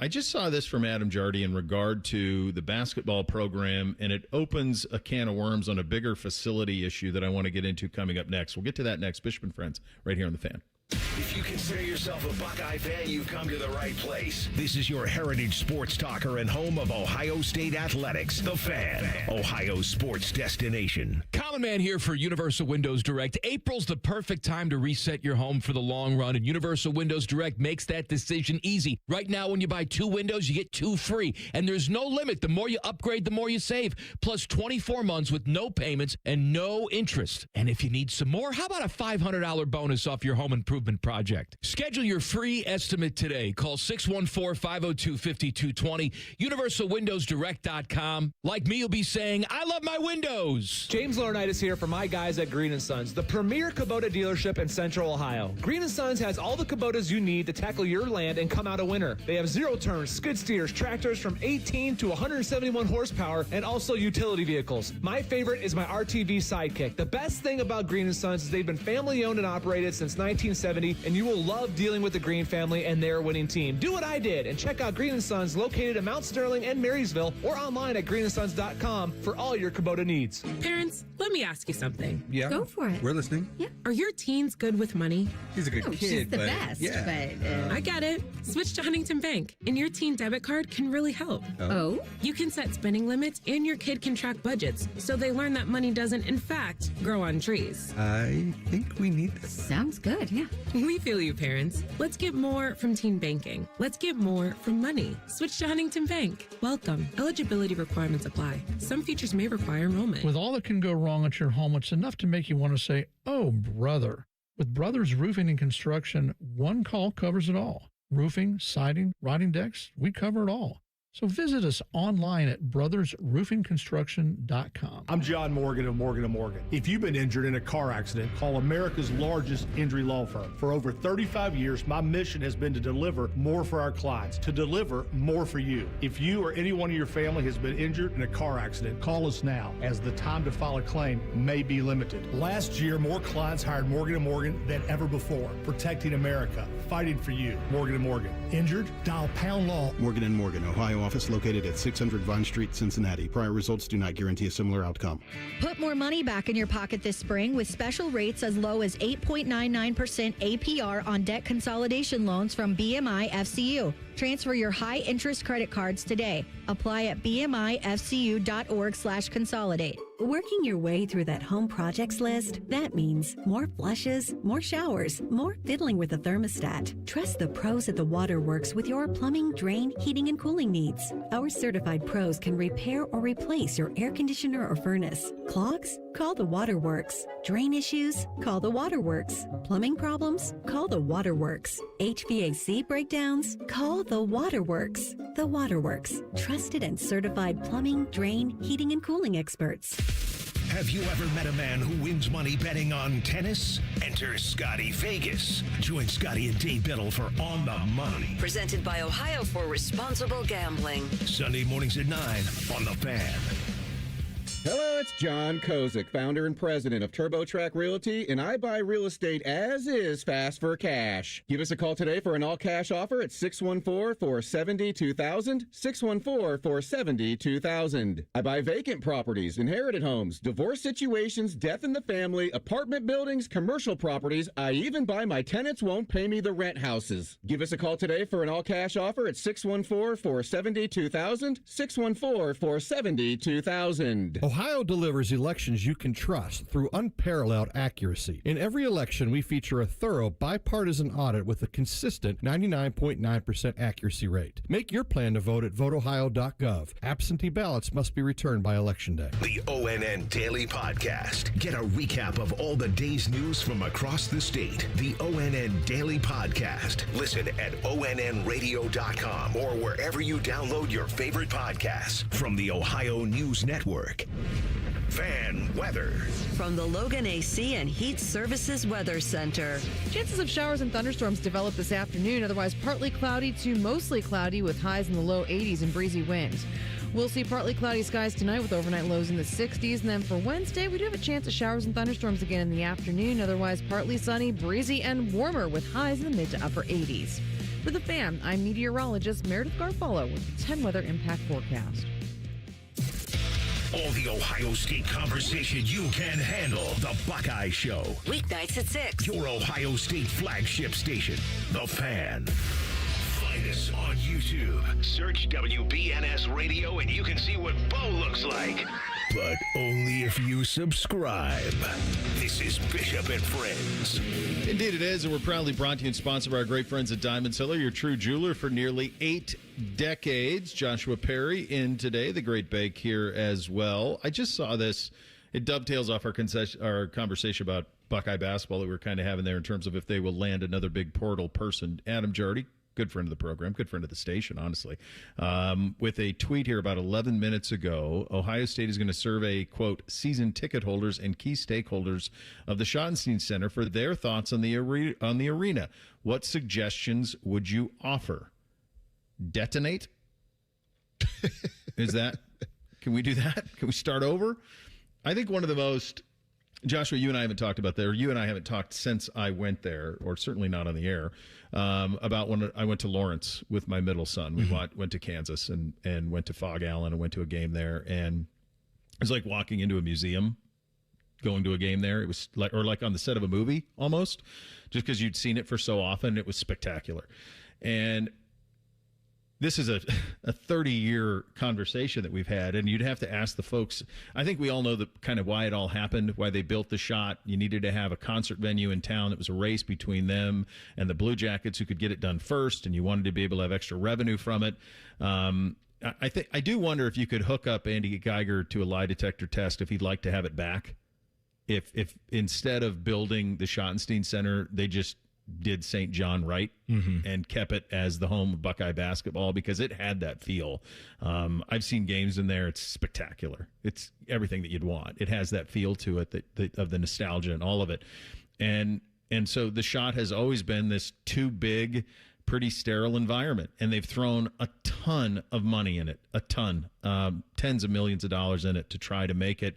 Ross tried some things that, blacking out certain areas and turning off the lights and making it look more intimate and all of those things, but it's just too big. It's too damn big. It's just the long and short of it. Adam asked the question, what suggestions would you offer? Aside from detonating it, what could you do? And then this comes back to that bigger conversation about resources. The same people you're going to ask to donate to get it up to speed or get it up to a point to where you can somehow put lipstick on a pig and make it look pretty are the same people who are going to pay for your NIL. Mm-hmm. So how do you even go about improving that place to the point where it would be what it needs to be at the top of the sport? Something I don't even know is possible. Yeah, I think we all know it. It's too damn big. You said it. Like, it's not going to have the feel that it needs to have. I will argue, though, until the day that I die, that if you put a basketball team in there that people really want to see, the environment becomes much better, right? Like the Horseshoe, and I know there's a conversation about game day experience, and they don't have a problem selling tickets. They just don't. And it's because I know it's a different thing, but people also understand exactly what they're going to see on a week in, week out basis, which is one of the best teams in the country. And to me, part of this, what do you do about it, is like, I don't necessarily care what the actual arena is like, as long as I'm watching a team that I feel really good about. So I think that is as big of an issue in terms of experience than anything else. Is like, I need a reason to be in there in the first place. It's a little bit of a chicken before the egg conversation, though, right? Mm-hmm. Because can you recruit kids to that place? I don't know if they care about. Are we talking about playing there? Because I'm saying that I think it's similar. I think Ohio State has to overpay in some instances. They do. In order to get that. They do. I'm there with you. I'd rather see the money go for that than whatever they might do in terms of improvements to the Shot. And the other thing about football, which is, and that's a different one too, and you acknowledge that, but like, we have seen empty seats at the Shoe. Sure. Like those corners, south stands, when you're playing some of those games that they play that aren't Texas, some of those non-conference games, some of those lower-level Big Ten teams, there's empty seats there too. Now they're sold, but they're empty. And so it's once a week versus, multiple times a week. There's a lot to it. You're right that when it's, but I remember being there for Evan Turner. He was a National Player of the Year, for crying out loud. And I was there his senior day, and it was not packed. It was not full. No, it was not. I mean, that just goes to the point that it's too big. But if we're talking about experience in totality. Yes. Yeah, that's fair. That's fair. Do we think that kids and recruits nowadays worry about that? Do we think that they care about the environment they're playing in, as far as is because not like they used to. I've been to the Shot, and if there's a big time game and Ohio State is good, it can get pretty rowdy in there. Like, do they care if it's rowdy at the Shot, or do they care if it's rowdy at Fall Allen or Cameron Indoor or the Dean Dome? Like, I don't know if they care about that. It seems like all these kids care about now is the money. Yeah, for sure. I think we're at a point now. That's again why I think this is such a trick. That kind of proves the point a little bit, what you just said. You're going to put out a survey to say, how do we make it better? It's going to cost money to make it better. Is that money even worth spending? Not if you can get them to give it to you to spend elsewhere. Right? That's what I'm saying. Like, I think, but the problem is, and Joshua, you know this, like donors want their names on things. That's what I was getting ready to say. Like the same people who would be in for a stadium or arena project might not be the folks who are going to be in to buy the players. Mm-hmm. There's some overlap, but they're different people in terms of. And by the way, when they make the donation for the stadium and all that they can write off. When you're buying the players, as I come to understand it now, it's a little bit different in terms of how you can do that from a tax perspective. Mm-hmm. So I would also think, and I understand that the fans are the one buying the tickets, but OSU is reaching out to the fans. What kind of changes do you want to the shoe? They're reaching out. What kind of changes do you want to the shot? And I'm sure they've done this, but why don't we go around and figure out at other places that have great atmospheres, like what they're doing and what they have at their stadiums? And let's see that and talk to those people, talk to the professionals that do this. And I know this is crazy and it's never going to happen. Why don't we also try to make it a little more family friendly for people to get their families in there, and maybe tickets a little cheaper? And it's never going to happen, especially because we're trying to find revenue everywhere we can. But if we want to get our stadiums full and we want to have more people in there in a more raucous environment, let's make it easier to get people in there, the real fans in there. Well, you're trying to serve about 18 different masters. For sure. Right? You're trying to make sure that it's still affordable for the people who can't afford a multi-million-dollar suite. But at the same time, the people who can afford the multi-million-dollar suite, are you servicing them the way you need to? I was just down in Tallahassee. Remember that? We had that. I did that whole segment. I put those photos up of what Florida State did. Joshua, it was what they did in their facility from a practice perspective, and then the stadium. It's as good as any NFL I've ever seen. The stadium, the practice facility, all of it. I've never. It's like the Star in Dallas, like that level of luxury and that level of greatness. And that is a town of 350,000 people. And they do not have. They were charging $5 million was the price for these suites that quite honestly looked like a St. Regis hotel room. Well, these suites that they had. How do you know if what they're that looks charging like? $5? What do you think we're charging? What do you think we could charge if we had that level? 25, 30? Probably. Yeah. But then but the thing you have to do first is you got to sink in, and I don't know the numbers that they sank in, but my hunch is around $500 million. You got to do that first. Yeah, I mean, and then the people will buy it. So that's why Ross's job is so tricky right now, because he's trying to find revenue, but sometimes to find it, you also have to spend it. Well, Florida State took out all that debt. Because that was the thing that we were talking about a few months ago, is all these athletic departments who don't have any money. And they did it for this stadium project. And I think that's part of the challenge for a guy like Ross, too, is you want to maximize revenue, but you also don't want to have $700 million worth of debt that you're dealing with to try to see if you can create a luxury seating environment where you can charge a ton of money without taking out too many of the regular seating areas, because you'll piss the fans off. And you don't want to have to charge exorbitant ticket prices over what you're already charging to try to recoup that money. Like, it's a tough dance. Like, I don't envy any of the people that are in charge of having to do this. Well, by the way, our guy Reese on an off day chose violence 2 minutes ago. What he commented on Joey Kaufman's tweet about the survey to the fans on Ohio Stadium, and his comment was a stick of dynamite. In the end, I remember I was looking at houses in Arlington. This is before we had the boys. I was looking. I think we were maybe pregnant with NBC, and I was at a post golf club of Dublin round of golf with Dom and Coop and Earl and Paul Moose Spawner, longtime sports director at Channel 10. And I was looking at a house that was near where Coop lived, and he goes, "I'm gonna tell you something. You can buy an old house and you can fix it up, but it's still an old house." And there's a little bit of truth to that with the shoe. Yeah. Right? Yeah. You can fix it up, but it's an old barn, baby. And those are old bones. And there's only so much that you can do to it. So they're never going to, obviously Reese is never going to get his wish. They're never going to detonate it.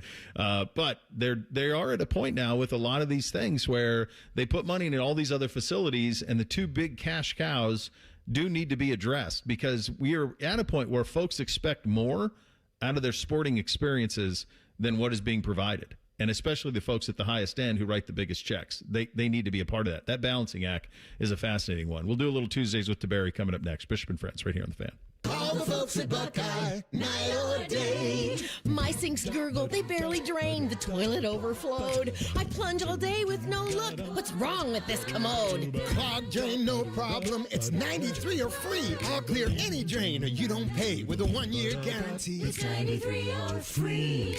Guaranteed. Call 614-683-9911. Call the folks at Buckeye, night or day. This spring, celebrate the sparkle that she brings to your life with something that sparkles right back. Whether it's for Mother's Day, an anniversary, or just because, Diamond Cellar has the perfect gift for the women who mean the world to you. Visit Diamond Cellar today on Selma Road and at Easton Town Center. Hey, y'all. It's the Rocket Roger Clemens here. I spent years on the mound giving everything I had, and now I feel every inning in my knees, back, and shoulders. But I didn't want surgery, and I sure didn't want to be sidelined. That's why I turned to QC Kinetics. QC Kinetics Medical Director Dr. Christie and his team use regenerative treatments that help your body heal itself. No surgery, no meds, and no downtime. Whether you're teeing off at the club or chasing the grandkids around, QC Kinetics helps you get back to doing what you love. Call QC Kinetics now and schedule your free consultation. Natural joint pain relief with real results. Don't let the pain slow you down. I didn't, and neither should you. My friends at QC Kinetics, they'll take care of you. Call QC Kinetics today and schedule your free consultation. QC Kinetics. Call QC Kinetics, 380-208-4544. That's 380-208-4544. 380-208-4544. From military life to a rewarding career in IT. Kickstart your new journey in a matter of months in the fields of IT and cybersecurity, including AI. Learn more at mycomputercareer.edu/CWP. Financial aid is available for qualified students, including VA benefits. Bishop and Friends is sponsored by Diamond Cellar, your true jeweler for almost 80 years. The Fan, Ohio's sports destination. Bishop and Friends present Tuesdays with Tiberi. Sponsored by Green & Sons. Find your next Kubota tractor at Green & Sons, located in Mount Sterling and north of Marysville, and online at greenandsons.com. All right, let me ask you a question. Adam Jody, Dispatch, says that Ohio State's putting out a survey to fans and season ticket holders of the Shot of what they would like to see changed or what they don't like. You were here when they built the thing. Was there any conversation at all of, hey, maybe we just make St. John great? No. No. Okay. No, they were like, we're done. And I loved St. John. Yeah. Here's the bottom line. They wanted to build. It's funny because when all this happened, because I was right at ground zero of all of it, at that time you had St. John Arena and you had the Fairgrounds Coliseum. That is it. And so the city wanted to get the Blue Jackets, and of course the Buckeyes wanted to upgrade their arena situation. So at that time, they had two working groups, and they decided if they were going to have one arena that could house both Ohio State and the Blue Jackets, or if they needed two. They came to the conclusion they needed two, and Ohio State's big thing was to build a multi-use arena that would not only be good for basketball, but for ice hockey, but for concerts. And we can debate the sight lines and everything, but what they built exactly what they wanted. And, you know, I tend to agree a little bit with my man Joshua Perry said. You know, you can create an environment when you give the fans something to go there and cheer about. Yeah, you can. In the old days, it was kind of a chicken before the egg. I think now we're at a point where what can you pay the most? Right? That's right. Kind of seems where most guys are now is how do you pay the most? And they're dealing with a similar thing at the shoe, too. Right. Like they know that they got to sink some money into that thing. And the question is, where do they sink it? What's the best use of it? My guess is that's what all these surveys about are. Look, we know we need to improve these things.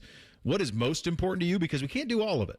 Well, and the thing is, they're trying to create the fan experience because every year the prices are going to go up. Every year with what until we get some rules, until we know where we're heading, they're trying to rate. That's why you're having the saddle up after the spring game. That's why you've got all these NIL events. They're trying to raise the dollar, and they're trying to improve the fan experience because, hey, if we charge you this much, what do we do to make sure you're happy and you keep coming back? Because, Gene Smith saw that, and, I'm sure Ross Bjork sees it. But these are all still uncharted waters, Bo. And eventually, when you're dealing with a 100-year-old stadium, I hate to say it, but it's sacrilege. Eventually, does there not come a day where you're going to have to build a new one? And at that point, do you build a dome in Columbus, Ohio? Oh, boy. No, we can't get into the dome conversation. I can't entertain. But it's a wild thing to think. But to your point, like concrete structure, after a while, you got to take it all the way down. Be a hell of a day to watch in Columbus to see if that ever happens. Dom, I wanted to ask you, because we started off the show talking about the Columbus Blue Jackets and officially eliminated, will not be in the postseason here. And Bo made the comment, and I thought I've been stewing on it for a little bit, that we need to do a better job of holding their feet to the fire as an organization. Where do you land on the Blue Jacket season, and whose feet really need to be held to the fire, in your opinion? Well, at the end of the day, getting close, in my opinion, is not good enough. I mean, this is professional hockey. These guys are making great money. And, I put it on the players first and foremost. They're the people out there playing. And, I thought Rick Bowness did a great job. I don't know what's going to happen with him going forward, but I thought he was a shot in the arm to this hockey team. This club got as high as second in the Metro Division and then spit the bit when they were right there. And losing 7 of 8, that just killed them. I don't know if they ran out of gas, the style of play he had them playing. But in my opinion, they got to look at everything with this organization and see, because, I feel bad for the fans. I feel bad for the whole organization. I mean, these guys are in this business not to lose, not to get into playoffs. I mean, this is how they make their livelihood. And so, yeah, we hold them accountable, but, no one's hurting more than Rick Bowness and the management and all those people, because they thought they had it. They were right there. And for whatever reason, this club, you can say they're jinxed, you can say whatever, they're cursed. But, I mean, it has just been, heartbreak. And what I really feel bad for is the fans, because these folks are amazing, the way they pour out and support this club over the years. But, it's heartbreaking that they're not going to get in again. And this was supposed to be the year, the 25th year, and all the special stuff that happened.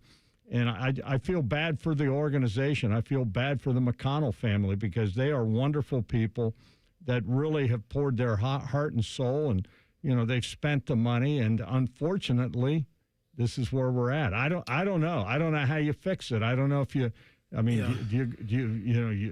made deals. We've seen them do all kinds of things over the years.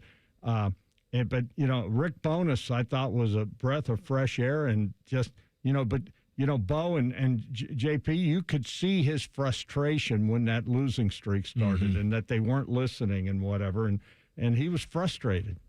It's all of the things you mentioned and some that you didn't, right? I think some of it's on us. I mean, I think we cover them like fans, like we're rooting for them. Yeah. Like, come on, little fellas, let's go. Let's stop acting like getting into the playoffs is hard, Dom. 16 teams get in. Half the league gets in. It's not hard. They've made 6 in 25 years. So, that's about as much failure as you can have. Yeah, you were talking about, maybe this was the year to get in. We were talking about just being the 8th seed. Right. This wasn't the year that they were going to contend in the East. We've never had a contender in the East, ever. I mean, the best they've ever been is the 8th seed. So we've never, and it's hard. And I said this off the top. It's really difficult because they've only hired the very best people down there. And I'm not talking about the people in hockey that are I'm talking the business folks that have been around who do all the right things. And I think you talk about feeling sorry for the fans. In a way, kind of, we're all part of the problem, because we still go no matter what. Right. There's 18,000 people there, whether they win or lose, because it's a fun thing to do and they put on a hell of a show. But in terms of like a standard of winning, there really isn't one here for them. Yeah, I don't know what it is. And, you know, I'm going to liken it to the Cleveland Browns. You're close to them. Something is broken up in Cleveland. I mean, this is a club that's never made a Super Bowl. Something's broken up there. And I think there's similarities down here with this club. Something is broken that when it matters the most, they couldn't get it done. I mean, this team was right there, hottest team in the National Hockey League, up to number 2, playing like, holy smokes. I'm going, you know, and I'm reading periodicals coming out of, is there periodicals? Periodicals, sure. I'm reading Absolutely. stuff coming out of Canada. You get the hockey news delivered still? Yeah, I got the Toronto Globe and Mail. There we go. You know, I'm reading stuff coming out of hockey news out of Canada and stuff saying nobody wants to play the Blue Jackets in the playoffs. This team, and then here we are, just, you know, it started with that first loss, and then it just like. They folded tent. It was like, who are these guys? Yeah. I watched the way they played for the first 20-some games under bonus, and then all of a sudden they, like, hit a wall, and I'm going, who are these guys? Just stupid penalties and just dumb stuff and not playing. And you could hear his you saw his frustration. I don't know what his future is going to be, but I'll tell you, you know, he's 70 years old or 71 years old. I love the guy. I just think he was a breath of fresh air. Yeah, he was great. But, you know, I mean, you could see his frustration. I'm sure Don Waddell's going, what in the world? Because, you know, if they played that way for all those games, when it mattered most, they still could have played that way, right? And for whatever reason, they didn't, Bo. Injuries obviously were a factor. Everybody's got injuries. I know. Yeah, I think that there's. I mean, what's the stick a little too tight? I mean, there's a million things that can happen, but like we've read this story so many times. Hell, we read it last year. What's broken? Same story last year. What's broken? They're not very good. What's broken in Cleveland? What's broken here? Is it that they're not very good? So if they weren't very good, how were they that good for that long? Was it just mirrors and magic, or were they actually that good? Yeah, I don't know. I do think they are. I think. Well, I mean, it's a bigger conversation. We'll have to get into this at a later time. Always good seeing you, buddy.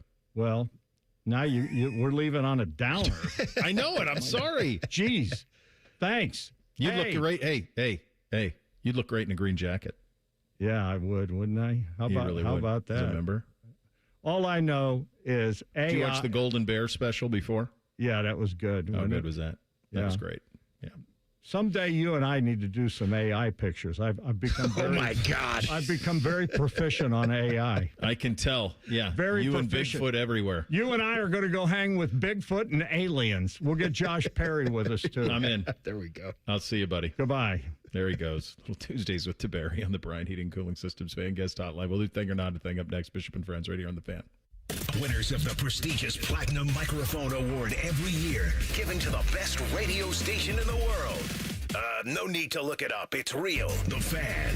For the ones who get it done, Grainger offers the professional grade products you need, delivered when and where you need them. Call, click Grainger.com, or just stop by. Hey, what's up? It's T-Bone. Now is the time to call Comer & Cross and transform your garage with a gleaming new Comer & Cross garage floor. Maybe your garage floor has exposed concrete with stains and cracks or a bad epoxy or paint job. Well, a new Comer & Cross garage floor will transform your entire garage in just one day. Now, here's the great part of this whole story. If you call them right now, they're going to take 50% off installation. Yeah, that's right, 50% off installation from Comer & Cross when you call them today at 1-800-NEW-FLOOR. A Comer & Cross garage floor is the gold standard, guaranteed to never chip, crack, or show tire lift like epoxy or paint ever. Plus, they make it easy. They'll take your stuff out of the garage for you. They'll fix your cracks and pits perfectly like it's a new garage floor, and then they'll apply the proprietary finish that you pick. Yeah, I said it. They'll fix your cracks and pits. What's wrong with that? That's what you want. So call them today at 1-800-NEW-FLOOR to get 50% off installation. That's 1-800-NEW-FLOOR. Or go to comercross.com. While $500 might not be life-changing, it could be month-changing. Sometimes that little extra cash is all you need to put a boost in your step and your bank account. At Kemba Financial Credit Union, we make it easy. Refi your car loan and get up to $500 cash back the next day. And enjoy 90 days of no payments. Apply at Kemba.org. Restrictions apply. Ends April 18th, 2026. Call 800-282-6420 for credit costs and terms. Federally insured by NCUA. Equal Opportunity Lender. Aviators football returns Friday, April 17th, 8 p.m. kickoff. The first 5,000 fans through the gates take home a free team flag. Grab your tickets now at UFLaviators.com. United we fly. As the seasons change, it's time to prep your HVAC system with a $49 seasonal tune-up from Columbus Worthington Air.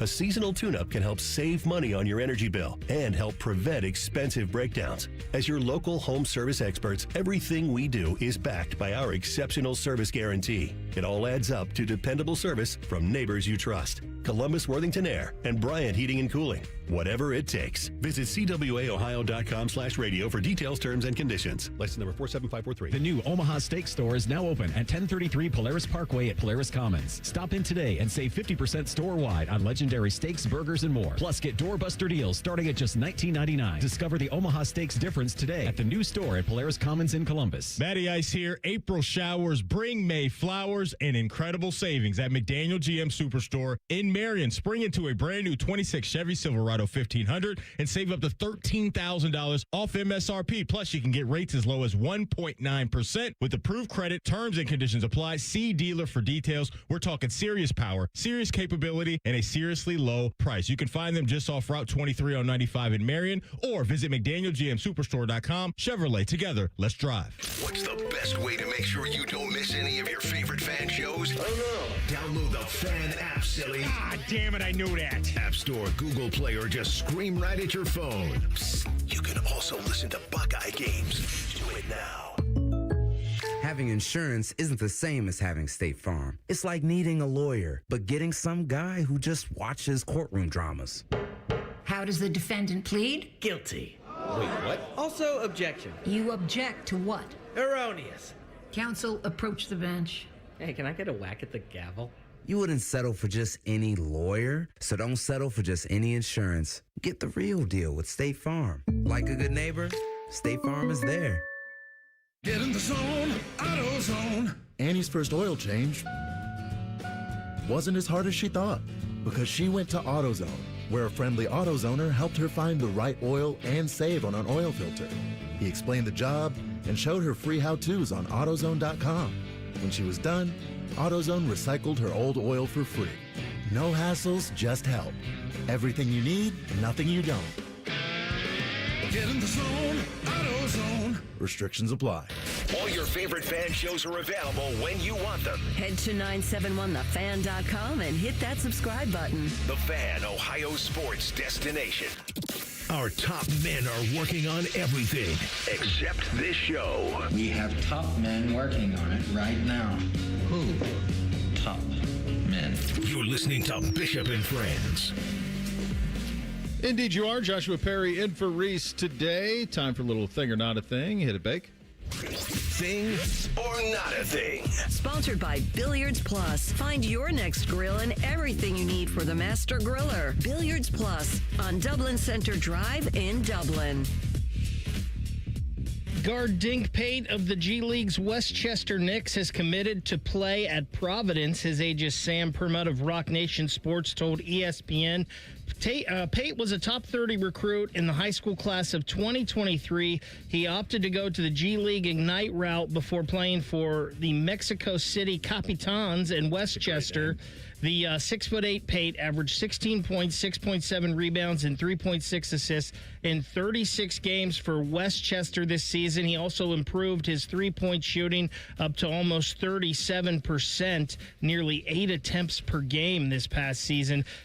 Pate entered the 2025 NBA draft, but he was not selected. He then signed an Exhibit 10 deal with the Knicks organization prior to the season. Spotrac listed this as a one-year non-guaranteed agreement that paid $1.27 million. Pate figures to earn a raise next season while playing for the Friars, who entered the offseason with a name, image, and likeness pool expected to exceed $10 million. Thing or not a thing? Oh, my God. Here's the problem. Once they started because they're all, you guys, goes back to what you guys are saying in the first hour. Like, all you have to do is say no. One of these coaches say, yeah, we're not doing it. But then I all have to do it. They all have to sign sign an agreement saying we're not going to take it. As soon as they start taking European professional players for college, that's when, at that point, the emperor has no clothes.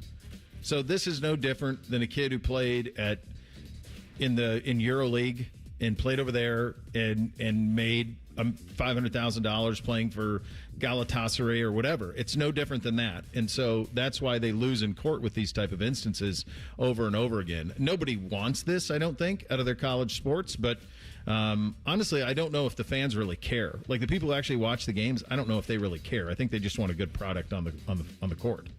I'd push back and say that I care. This is the complete bastardization of collegiate athletics. Like, you had somebody who went to the NBA draft, couldn't cut it, went the G League route, and will now get a raise coming back to collegiate athletics. I cannot stand this. And the terrible part about it, and this goes back to bad organizations too. I tell people all the time, you choose to be a fan of your organization. You can stop watching. You can stop buying tickets. Nobody does it. I'm going to continue to watch, but I absolutely hate that this thing is happening right now. Okay, but how do you stop it? I don't know. I agree. I hate it too. But like, if you don't take this kid, if Providence doesn't take this kid, are you going to take a 19-year-old who played at Real Madrid? So for $700,000, are you going to take him? Here's the reality of the situation. So what's the difference of those two? And that's where they run into. That's why they lose in court. Well, the reason they lose in court, and the reason everybody's talking about we need Congress involved, is because they could make a law literally banning players from becoming a pro and going back to college. But since there's not that thing, you could do whatever you want to do. So there's no solution.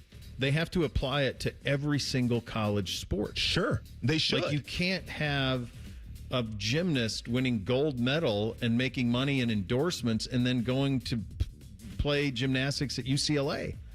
Like, that's the problem. Like, where does it stop? I think that's where they don't know where to start because they don't know where it stops. Making money in endorsements and the current pay-for-play setup, to me, are two different things. I know that's very nuanced, but probably hard to execute. But this is why it fires me up so damn much.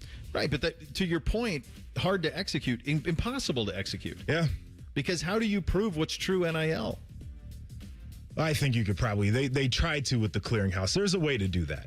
It would take some really smart people who, yes, absolutely. It needs to be well-resourced, 100%. You need the Federal Bureau of Investigation, and this is all they do, is that. Great. Because there's not, you need tens of thousands of folks investigating. I will take a pay cut to lead that today. I will. It's not anytime soon. Yeah. But I do believe there's going to come a point where all of this is really going to hurt college athletics and fandoms and people supporting college athletics. Now, it may be a long time. We may be dead. But I do think this road that they're going on is going to destroy the college games eventually. Maybe not now. They need to. Eventually, the money will start to dry up in places, and then it'll revert back, and there will be programs who have ebbs and flows here and there. But it'll start to come back a little bit. I think that goes back to why we were praising Tuberville a little bit, though. JP, I don't know if you weighed in on this, but like and I don't like doing that. I don't like that noise being out there. But the reality is that his legislation was the first one that didn't worry about the money they made. Right. His legislation was based on 5 years to play 5. Yep. And a 23-year age cap or 24-year age cap. And that you could not be older than 24 and play college sports. And yeah, you'd lose out on some missionary kids. You'd lose out on some kids whose lives were derailed and found college sports later in life. But there has to be some casualties somewhere. It is what it is. Yeah, I think you just have to have some rules to this stuff. And if anytime you attack the money, you're going to lose in court. I'm going to tell you the other thing that's going to get this thing maybe back into equilibrium a little bit is once some checks start bouncing, Guys who are promised certain money, and I think that point is coming sooner than later. We'll start to get this thing back under control a little bit. I think that's true, too. On Inside the NBA, Charles Barkley shared his idea for stopping tanking in the NBA. I've been saying this for years. Now teams just they've been tanking for like 3 months. Every team that does not make the playoffs should get one ball. You can't improve your chances losing. Every team gets one ball. That would be the fair way to do it. Because we got Where teams else in the world deficiency you get a reward? Nowhere else. Nowhere else. I'm trying to think. You get a reward for deficiency. Only with our stupid NBA crap. That's it. There you go. Come on, man. Stop doing that, man. Just give everybody one ball. That would stop tanking. Thing or not a thing? He's right. It would de-incentivize tanking if you did that. If you were the team that missed it by a game and you went versus the team that won 11 games. Here's the thing that's hard, and I would sign up for this right now, but in our country, we love everything being reverting to the middle. Right. If you're bad, we're going to give you a chance to be good again because that lifts up a whole league. And so that's how they all followed the NFL model with that. So I don't think it'll ever happen, but I do think that would stop it if everybody just had the same amount of chances in the lottery. Yeah, I'm with you on that. I would go a little bit more radical on this. And again, it's one of those things where it's like we obviously know some of these teams are tanking, but they can't penalize anybody because they can't really prove that they're tanking. But if you're found to be tanking, you get to pick last. That's where I'm going with this. Like you End get of the first. Yes, you get the complete opposite of what you were hoping for. Because it's getting ridiculous at this point. And if there are multiple teams doing it, they get to flip a coin for whatever their order is. Yeah, I don't know if you're a fan of one of these teams that does this all the time. Like, what do you, I guess, hope? Yeah, they're selling hope. Selling hope. That's what sports does, though. It is. Yeah, it does. And that's a very American thing, too, because in European soccer, nobody at West Albion thinks they're entitled to win the Premier League. They don't. They're fine with understanding they're going to just try to avoid relegation, stay in the mix. Like, it's a very American thing that we think we're entitled to championships. And I love it, but it is our sports leagues are alone in that pursuit. Speaking of championships, Rory won his second Masters yesterday. I didn't have a chance to weigh in on it. JP hasn't either. And some incredible data that he has that was able to be ascertained from his final round. We'll get to all of that coming up next. Bishop and Friends, right here on The Fan. If the sound of another man slammed against plexiglass turns you on, you've come to the right place. Proud to be your home for Jackets hockey. The Fan, Ohio sports destination. Getting a little older doesn't have to mean, well, getting older. This is Jeff for Tri-State Men's Health. And if you're feeling low energy, can't sleep, can't lose weight, are struggling with brain fog, or your sex drive is off, it's time to change it up. At Tri-State Men's Health, our advanced medical strategies featuring TRT, GH peptides, NAD+, GLP-1s, and more treat low T and other hormonal issues to help you shed pounds, have more energy, enhance your body composition, improve sleep, increase your sex drive, and so much more, getting you back in the game again. So don't be older. Be stronger in the gym. Be sharper at work. Be better in the bedroom, and be more confident in every part of your life. So call us today and find out how our advanced treatment strategies could change the game for you. Your first visit is just $99 and includes blood work and a medical consult. And if you start on one of our advanced treatment plans on the day of your appointment, your visit is free. Call 800-900-9654 or go to tristatemenshealth.com. Feature therapies are compounded and have not been evaluated nor approved by the FDA. Provider prescription required. See website for details. This is Gordon Miller from Miller Lending, the original home of the no-cost mortgage. If you've been in the market for a new home or just wanted to take advantage of lower rates, recent events have shown exactly why Miller Lending chose to offer a way around bad timing with our no closing cost program. With no fees rolled in or charged, including the cost of title insurance, you can simply close on today's rates and refinance free of charge as rates improve.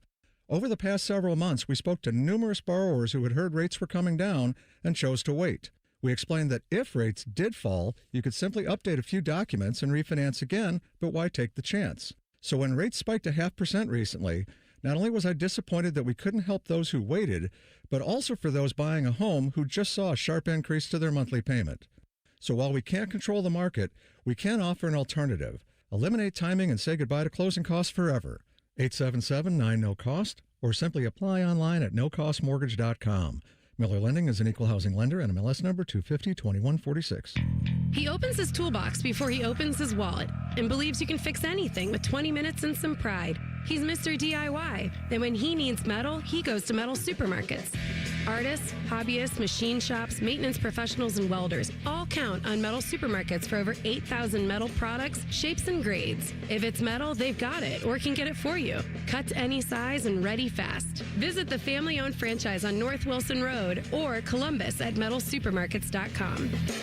Save big on everything you need for your vehicle at Menards. Good maintenance equals longer vehicle life, and Menards carries automotive products to help keep your vehicle on the road. Protect your engine with Valvoline high-mileage synthetic blend motor oil. It's proven to maximize engine life in vehicles with 75,000 miles or more. Save big money on Valvoline motor oil. Plus, check out our weekly flyer on Menards.com for more great deals happening this week. Save big money at Menards. We can come the day you call us. We're 1-800-GOT-JUNK. We make junk disappear. All you have to do is point. Brian, I've been meaning to ask you something. Okay, ask away. Sometimes when we're talking, I hear a little sparkling sound. Is it when one of us says, all you have to do is point? There it is. Did you hear that? That's the sound of magic happening. Magic? Like we can come the day you call us? Wow. Call 1-800-GOT-JUNK or visit 1-800-GOT-JUNK.com. Spring cleaning isn't just for your house, it's for your life. If your job is getting old, it's time to clear the clutter and spring into IT. Go to My Computer Career. My Computer Career helped me get the skills and certifications I needed to start a new life as an IT professional in months, not years. Earn the certifications the top employers are looking for right now. Visit mycomputercareer.edu and take the free career evaluation to see if it's time to spring into IT. Financial aid is available to those who qualify, including VA benefits. Say goodbye to car care headaches with Carvenience from Hinderer Motor Company. This is Justin Hinderer. For only $49, we'll pick up your vehicle, leave you with a rental, and return it fully serviced and spotless. No more juggling your schedule or wasting hours at the shop. Carvenience lets you focus on what matters while we take care of all the rest, making life easier. Schedule your service today at HindererMotorCompany.com. With Bet365 Early Payout, you win even if they lose. Get paid out instantly when your team goes up big, even if they blow the lead later. Bet365. Winning is everything. Gambling problem? Call 1-800-MY-RESET. 21 plus only. Must be physically located in Ohio. Care Heating and Cooling. When you need a company you can trust, call 1-800-COOLING. Broadcasting live from the McDaniel GM Superstore Studios. Driving excellence since 1916. Chevrolet. Together, let's drive. WBNS HD1 Columbus. Good morning, I'm Ryan Baker. Nothing to play for tonight at Nationwide as the Columbus Blue Jackets take on the Washington Capitals. That's because the Philadelphia Flyers knocked off the Carolina Hurricanes 3-2 in a shootout last night. That win eliminated not only the CBJ, but the Caps as well. It could be Alex Ovechkin's last NHL game, though, this evening. Pre-game coverage here on The Fan begins at 6:30. The puck drop is at 7. The Cleveland Guardians improved to 10-7 on the season with a 9-3 win over the St. Louis Cardinals yesterday. Angel Martinez and Brian Rocchio led the way with home runs for Cleveland. Those two back at it tonight at 7:45 in St. Louis. The Cincinnati Reds starting a home series with the San Francisco Giants at 6:40. You can hear that over on The Fan 2 tonight beginning at 6:10. This one brought to you by BMI Federal Credit Union, voted best credit union for the past 8 years in a row by CBUS Top Picks. Visit BMIFCU.org for more. 10 feet tall and bulletproof isn't just a saying, it's a way of life. You're listening to Bishop and Friends. All right, final hour here on a Tuesday edition of the program. Joshua Perry in, Bake in, Shelley time coming up in 28 minutes. Final Shelley time. Well, we'll probably have him on once or twice in the Stanley Cup playoffs, but the final Shelley time in regard to the Columbus Blue Jackets coming up in 28 minutes from now. Jackets play the home finale tonight against Alex Ovechkin and the Caps, which ironically enough is how he started his career. Was against the Columbus Blue Jackets, and it may be his final game ever. It's going to be interesting tonight. It doesn't sound like very many changes, if any, for the Blue Jackets in their lineup. I wonder if Ovi even plays tonight. Like, if this isn't going... When was his last game? So he played, I believe... He played in Pittsburgh. They played Pittsburgh. I don't know. I can't remember if they played one more or not after that, but... okay, yeah. It was. It'll just be interesting to see, and I would guess if he doesn't play, that means he's coming back next year. But or he wanted to go out in a different way, that could be that too. Who knows? There is something in sport to accomplish the ultimate greatness while not being at your best. And what we saw this weekend at Augusta, and I know you guys talked about it yesterday, Bake, what we saw this weekend at Augusta was a supremely talented individual survive truly the weekend, truly survive it. I mean, he hit it all over the place, but scrambled and scored and had enough talent and gumption and guts, I guess, to be able to hold off everybody else. That's a rare thing to see. It's rare. It's rare to see a guy win back-to-back Masters. The list is obviously very, very short, the people who have done that. It's an even shorter list when you think about guys who won back-to-back Masters who have won the career Grand Slam. Now you're talking about Rory, Tiger, and Jack. That's it. That's the list. He wasn't even at his best. Not even close to at his best. In fairways ranked, in terms of the amount of fairways he hit, there was a stretch going into Sunday's final round where he was 90th out of 91 in fairways hit, and he was leading the Masters. The guy who was 91st was last. His last drive on 18, he hit it to the damn near the other fairway. And he still got bogey and was able to survive and advance. He was not his best. Now, he was his best round 2 on Friday for sure, and that was enough. Going 67, 65 was enough. He didn't have a massive blowout round, which allowed for him to win the majors. But I sat there, or to win the Masters. I watched that thing, most of it, as much as I could on television. And we watched the final few holes while Bootsy was playing lacrosse on my phone, which is a great job out of technology.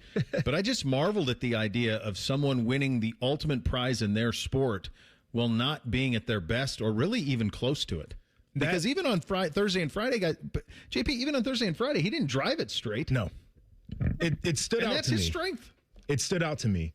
And I think one of the big reasons why it did too, Bo, is the idea that he has been known to choke, right? Like that was the whole narrative. Really good golfer, but when the pressure starts mounting, like he'll fold in those scenarios. And in Sunday, it certainly felt like that was going to be the story for him. You know, you go out there with the lead, all of a sudden you look up and it's like, oh my God, what is happening to this guy? But he resets and he locks back in. And to your point, not even playing his best game, his best golf. Go out there and maybe it was last year and feeling similar scenarios a year ago and having that experience to fall back on. Whatever it was, something clicked for him where he's like, I just got to dial it back in. If I can get to a certain point, I think I'm going to be fine. And ultimately he did. But I think there were, to your point, him not playing as well as he typically can is one thing. But the narratives that have existed in the past, for him to overcome that as well, to me, really stands out. It just goes to show you in sports, every ounce or every minute of a game, every game of a season, everything matters. Rory was so damn good those first 2 days in scoring around Augusta and getting to minus 12, and that's what he finished at. And it's like the Blue Jackets. We're all focusing on the end right now. Yeah. If they don't have the brutal start to the season, gets their coach fired, you know, you're never in this position either. If there's a couple games early on in the season that you win, that you were ahead and didn't blow that third period lead, it's every ounce of a sporting event matters. And I couldn't believe that Rory put it in the trees on 18. I can't believe he hit driver there. When he hit the driver straight all weekend. When the only way you could lose this thing was double bogey, and that's the only way you could do that. Now he hit a good shot to get it into that bunker somehow, and then up and down got the bogey and got the win. Bo, I said this yesterday on the show, and I've been, you know, I've had my issues with Rory. And my issue with Rory was for the past 12 years, everybody's told me how great he was. When he wasn't great in the majors, which is what we judge golfers by. It's why I don't like Justin Herbert, because everybody tells me this guy's great and he's never won a damn thing. Ryan Murray for the Blue Jackets years ago, they would always be like, look at this great play he made to get it out of the zone. Well, if he would have made the right play 45 seconds ago, it would have been out of the zone, and he wouldn't have had to make that play.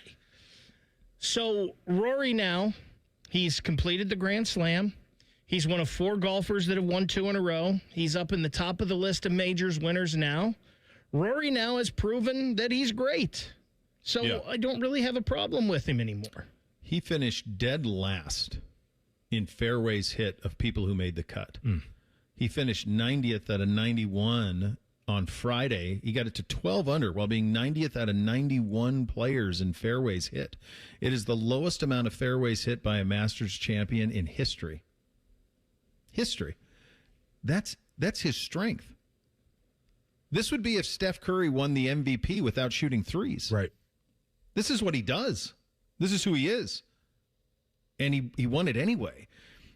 Two other things. I was shocked. So, again, I was watching on my phone while outside and trying to avoid glare while keeping an eye on Bootsley's lacrosse game. But I could not. His second shot, I couldn't see it. I couldn't see where it went. It's like CBS didn't have the ball tracked. And I didn't know if it was a big deal or not because I couldn't really see. I was watching on my phone. Then I find out that they missed it entirely. They missed the ball. That doesn't happen to CBS ever. They never do that. And then on the game-winning putt, they don't even have the angle. It's from behind him. Mm-hmm. So they don't even have the angle. You didn't even get to see the ball drop in, which is rare for them. I know that's been a big talking point in the days that have followed, just the production, because usually the Masters production on CBS is the pinnacle of sports production. So on his second shot, I don't believe that they were set up for that, right? They had to get a handheld camera over there where he's hitting out of the woods and he hooks it, from the other hole back over into. So I think there was just no way they could track that. But they also, you didn't know where Cam Young's shot was either on 18 in that final hole. No, it was a little bit dicey from their perspective in terms of the storytelling and the pictures that kind of went with it. Another thing that's gotten a lot of attention has been how much he practiced at Augusta. And he talked about, he would take his daughter to school, hop on the private plane, fly up to Augusta, play the Masters, and then, what a life, by the way, and then go back for dinner. Hey, guess what, guys? He's entitled to that. Yep. You win the Masters, you get to be a Masters member. You're a member at Augusta National when you win the Masters. So he's entitled to do that. Tiger used to do that all the time. Just didn't talk about it as much. It's one of the perks.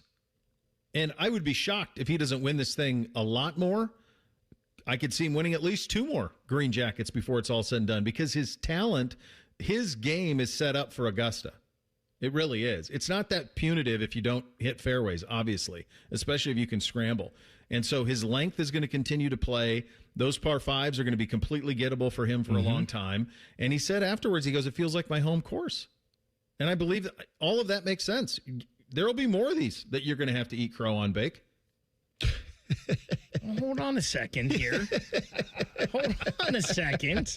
I just gave my reasons, Eanes, and I said there's no more of that. It's over. He's done it's it. Over. I was right for 12 years, though. You were right for 12 years. Who's the guy who comes at you with bad take, Bake?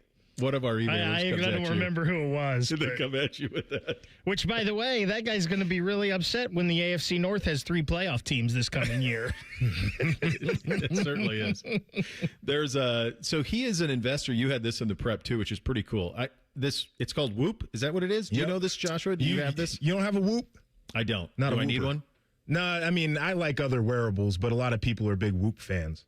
What does it do? It's, it tracks your heart rate and tell you about your sleep and all the different information people are into nowadays. I think sometimes the information can be too much, but clearly not for Rory here. Is it kind of like a more advanced Fitbit? Yeah, Fitbit, Garmin does them. The Oura rings are popular. I think I might get one of those. Okay. Yeah. And so the idea is you have to wear this thing 24/7? Yeah, to get as accurate of information as possible. That doesn't seem like anything I'd want to be monitored 24/7 by something other than, my own brain. It's just like a watch, though, or a wristband. Is it? Yeah. Yeah. By the way, the fact that we're talking about it now on the show, I'm going to get 16 advertisements for Whoop and Instagram in the next 10 minutes. That's all going to, because it's no one's ever listening to anything. 24,000 steps on Sunday, 91,000 steps according to the Whoop that he's wearing. Apparently he's an investor in it. They also released this. His heart rate spiked to 135 beats per minute during his tee shot on 18, dropped to 121 during his approach shot, fell further to 105 during the winning putt, then jumped back to 150 during the celebration. His resting heart rate for the week was 47 to 49. Pretty remarkable stuff. Here is his routine. I've never seen this either. No caffeine after 2 p.m. Last meal at least 2 hours before bed. Magnesium and theanine for sleep quality. Blue light blocking glasses for the evening. Sauna and Epsom salt bath when available. Cool room temperature for sleep. I mean, it sounds like something I'm not too far off on this stuff, other than he's probably not having a cocktail at night. Follows the same 3-hour routine before every round. Arrive at the course, warm up at the gym, eat breakfast, hit balls on the range, putting green. I'm telling you right now. Athletes do this. They have their routine. They do. I think that's part of the reason why when things were starting to slip away, he was able to get back on track. The resting heart rate number stands out to me, 47. Typical is somewhere between 60 and 100, so he's already a calm guy. And then his ability to get his heart rate back down after the whole thing to me is so intriguing, but it's this combination. I think the data has really helped him overcome some of the mental hurdles that he's had in the past as an athlete. I'm going to ask, because I asked, Zagura's a great golfer, and I texted him. I'm like, why doesn't he just hit a damn iron off the tee on 18? He was hitting a 7-iron. He had a 7-iron shot, and in the back 9, he was 228 out, and he hit a 7-iron. A 7-iron, 228. Couldn't he just hit a 7-iron off the tee? That would get you through the chute. It would get you down there somewhere. Then you just hit a second one. If he wants to put it in the bunker so it doesn't roll crazy, he could just hit it into the bunker. Now he's up there in 2, and isn't that the same? And Zagura said, well, obviously he has that data too. Okay, thanks. I'm an idiot. I get it. But they must feel like the risk reward versus hitting driver 330, that extra 100 yards obviously is worth it. But it's crazy. It was crazy watching him do it. And the fact that his heart rate went to 135 during the tee shot tells you where he was with it. Yeah. He was uneasy about it. A little nervous.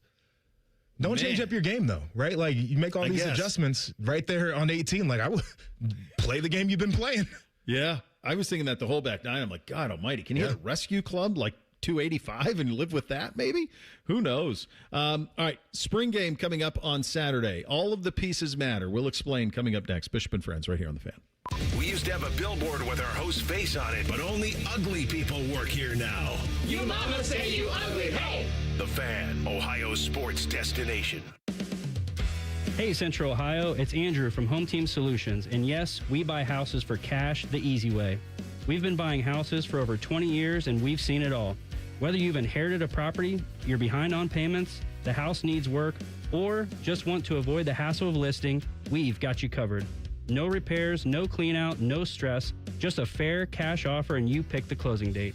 We've helped hundreds of homeowners sell fast and hassle-free, and we're proud to have 5-star reviews all across Central Ohio and an A+ rating with the BBB.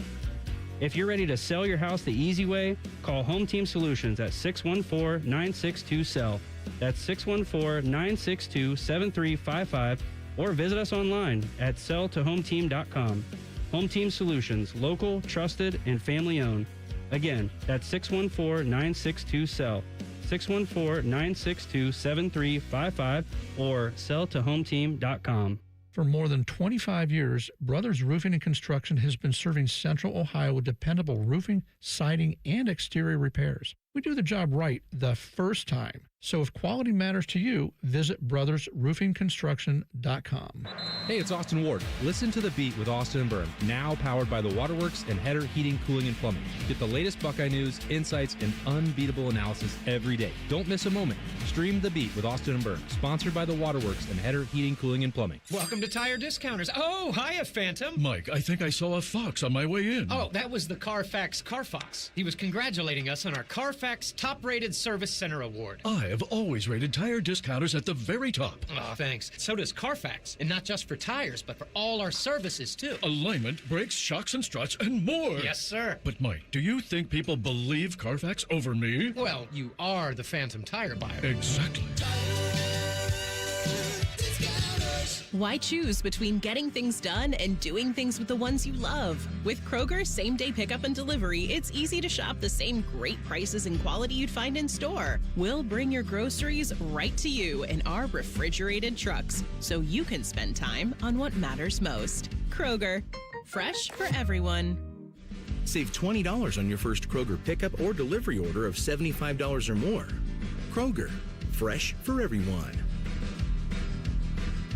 The weather in Central Ohio just got better, so why shouldn't your loan rate? CME Federal Credit Union wants to try to beat your current loan rate by 2% on autos and toys. Plus, enjoy no payments for 90 days on car loans and no payments for 60 days on motorcycles, boats, and more. With car rates as low as 4.99% APR and toy rates starting at 6.5% APR, it's the perfect time to save. Apply today at CMEFCU.org. Terms apply. Minimum floor rates 4.99% APR cars, 6.50% APR other vehicles. Federally insured by NCUA. Your favorite fan shows are available as a podcast. What a concept. And don't miss exclusive podcast content like Austin and Byrne. Listen on your schedule from anywhere in the world. Available wherever you get your podcasts. Nobody ever cast a vote for Amy Acton, but she stopped yours. At the last minute, the day before the 2020 primary, Acton called off and canceled the election, defying a judge's orders and abusing her power to silence voters. Now, Acton wants more power as our governor. We already gave her a chance, and we've seen what she'll do. Suspend elections and silence us. Ohio can't afford liberal Amy Acton leading our state. We deserve a governor who will stand up for voters, not shut them down. As our governor, Vivek Ramaswamy will fight for us to protect our voice at the polls and defend election integrity by supporting safe and secure elections with voter ID.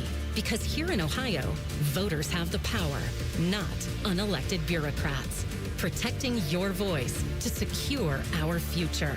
Lower costs, bigger paychecks. Vivek Ramaswamy for governor. Paid for by Vivek Ramaswamy and Rob McCauley for Ohio. Fan weather. From the Logan AC and Heat Services Weather Center. Chances of showers and thunderstorms develop this afternoon, otherwise partly cloudy to mostly cloudy with highs in the low 80s and breezy winds. We'll see partly cloudy skies tonight with overnight lows in the 60s. And then for Wednesday, we do have a chance of showers and thunderstorms again in the afternoon. Otherwise, partly sunny, breezy, and warmer with highs in the mid to upper 80s. For the Fan, I'm meteorologist Meredith Garfalo with the 10 weather impact forecast. Matty Ice is currently bathing himself in creamy jalapeno dip. And I've officially run out of ways to tease this show. Rothman and Ice. Weekdays at noon. The Fan. The perfect show for quarter zips and khaki shorts. You're listening to Bishop and Friends. I remember, and obviously he's got into some trouble post-playing career, but I remember when Ray Small was wearing number 4 at Ohio State. And then we showed up for a practice once in the spring, and he was an 82. And we went, what happened?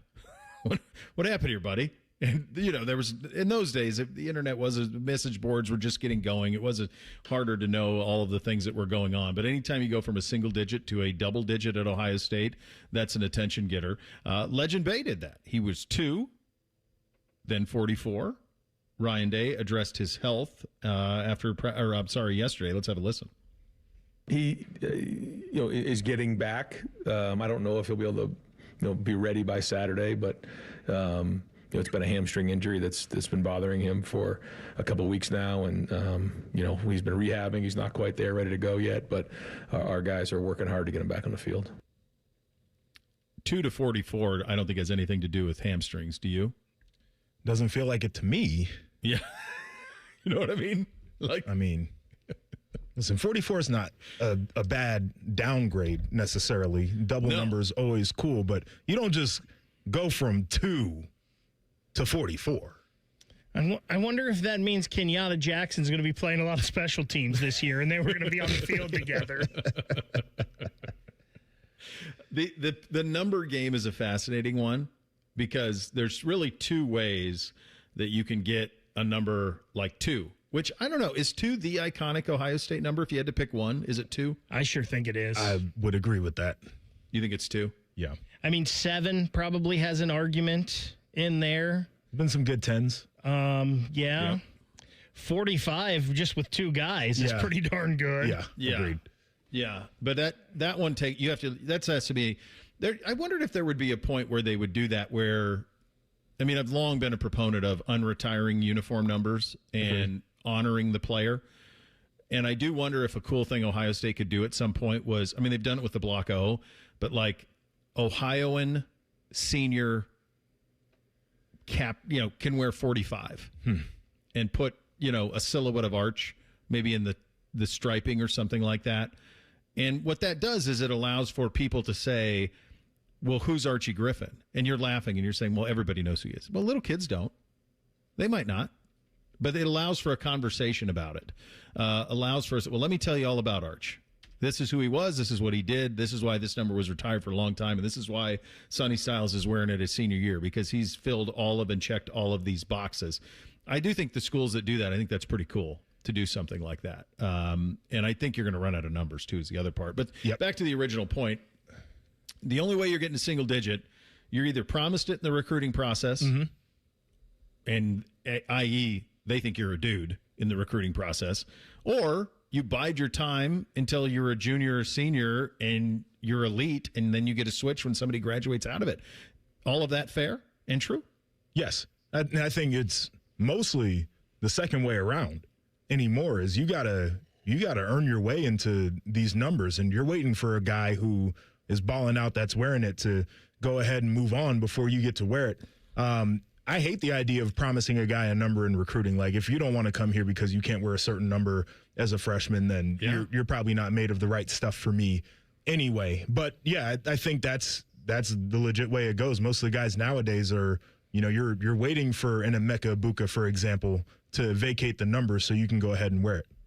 I'm kind of with you on that, JP, except, man, to me, Chris Henry Jr. looks awesome in that 15. Yeah. That looks like it should be. It looks meant to be. Yeah. I don't know that. Would you say 15 is one of those? I don't know that 15 is one of those. No. It's not. There's just something about him in that number that looks right to me. Yeah, and he's got the lineage with his pops too, and so there's a lot of stuff there. I would say every single digit is one of those. Yeah, guys like wearing single digits. Single digits, 10. Yes. I feel like, is 11 one of those? Maybe. I like double numbers generally. Yeah. So they're kind of like that for me. Personally, I think 75 is one of those numbers. Yeah. Here. Yeah. That should be a legacy number. Yeah. I mean, it's how that's not retired is crazy. And I don't love retiring numbers either, but I don't think you can retire them at this point, but they should honor it. Michigan did this, by the way. I know. Devin Gardner was out there wearing 98 and people were making fun of him. And it was the Tom Harmon number. He was a guy who won a Heisman from Michigan. Like, I think it's a great way to honor legacies personally. I hate giving Michigan credit for anything, but I do and that was Brady Hoke. Yeah. Harbaugh took that away, but Brady Hoke was doing that. Like, one of the things that he did right. Yeah, he would. They would issue 1 and 21 and 2, and you would just have in honor of the player that wore it. Clemson did that. Deshaun Watson wore 4 at Clemson. There was a quarterback, I want to say Steve Fuller, who wore I think that's right. That was retired at Clemson, and they brought it back so that he could wear it. And I think Ohio State probably, the idea that you can only go in the shoe if you win the Heisman. So it's Heisman winners and Bill Willis are the ones in the shoe, right? That's tough because the Heisman has what it's become through the years, and I think your O-Pace example is the right one. Like, how is 75 not up there? Like, don't retire the number, fine. And I think we shouldn't do that anymore anyway. I think they should reissue all of them, made that abundantly clear, but Orlando Pace's name needs to be up there. I agree. So if you need to change that a little bit to make sure that your right guys are up there, then make that so. Because it's been a while since we've had a Heisman winner around here. I don't know how you unretire them, though. To me, I feel like once that happens, it's got to be a thing unless you get full permission from whoever the player is. Like, if they retired my number, I'm not letting anybody else wear it. Like, I didn't ask y'all to do that. You did it for me. You wanted to honor me, then continue to do so. But yeah, and to your point too, I think it's hard at Ohio State because there are so many guys that come through that they make legends of themselves. Like, how do you decide which numbers get to go up there? Like, I think all of us are there on pace. But after that, like, where are we drawing lines here? Because you can make an argument for a ton of players. Yeah, it has to be a high standard for sure. I wonder if there needs to be, I don't know. There's no easy. The reality, though, is that you've won 2 national championships since your last Heisman winner, and no player from any of those teams will ever have their number in that place. Mm-hmm. And that doesn't seem right to me. Yeah. Yeah. That doesn't seem quite right, that you have to have that Heisman in order to have your number up there. And they, by the way, they didn't retire. They just honor it. Right. Like they still issue 10. And I think they should do those things. I think you should. I'm fine with your point on, like, if it's retired, then it stays. But I do think that the idea of honoring the player and the jersey but not retiring the number, there's something to that. And obviously the Heisman Trophy is a great award. Mm-hmm. But James being a 3-time All-American, that's pretty daggone good, too. Yeah. Yeah, that's what I mean. I wonder if there's like a different criteria, a set of criteria that they could look to make sure that, and like I said, I think the idea that, 2 national titles since then and nobody on any of those teams is ever going to have their number up there is kind of crazy. That part of it. So I don't know how you do it or what it is, but it's there's always going to be a numbers game that's going to be tough. The numbers game ran out on the Columbus Blue Jackets. It happened last night in a game they didn't even participate in. Sadly, in 2 minutes, we'll do our final Shelley time of the season. Jackets and Caps tonight. Could it be Alex Ovechkin's last game? We will get into that with Jody coming up next. Bishop and Friends right here on The Fan. Have you lost your energy? Not feeling it in the bedroom anymore? It could be your testosterone, even if you're a woman. Synergenics and Low T Center are offering free testosterone testing for both men and women. Stop by or book today at fixmylowt.com. This is Gordon Miller from Miller Lending, the original home of the no-cost mortgage. Back in 1989, when I first went on the radio to introduce this whole no closing cost concept, where you could actually close on your mortgage without the lender taking $15,000, I had no idea if I had created the next pet rock fad of the day or something that would define my career over the course of the next 37 years. But once mortgage rates fell from 9 down to 6, our business exploded and I never looked back. You see, a no-cost loan is the only consumer-friendly mortgage where the homeowner actually holds all the cards. Short funds to close, eliminate thousands of dollars in closing costs. Rates are now down almost 2% from the peak, but you're holding off due to the cost of a refi? Not anymore. So let's start you down that path of eliminating closing costs once and for all and keep that money where it belongs, with you.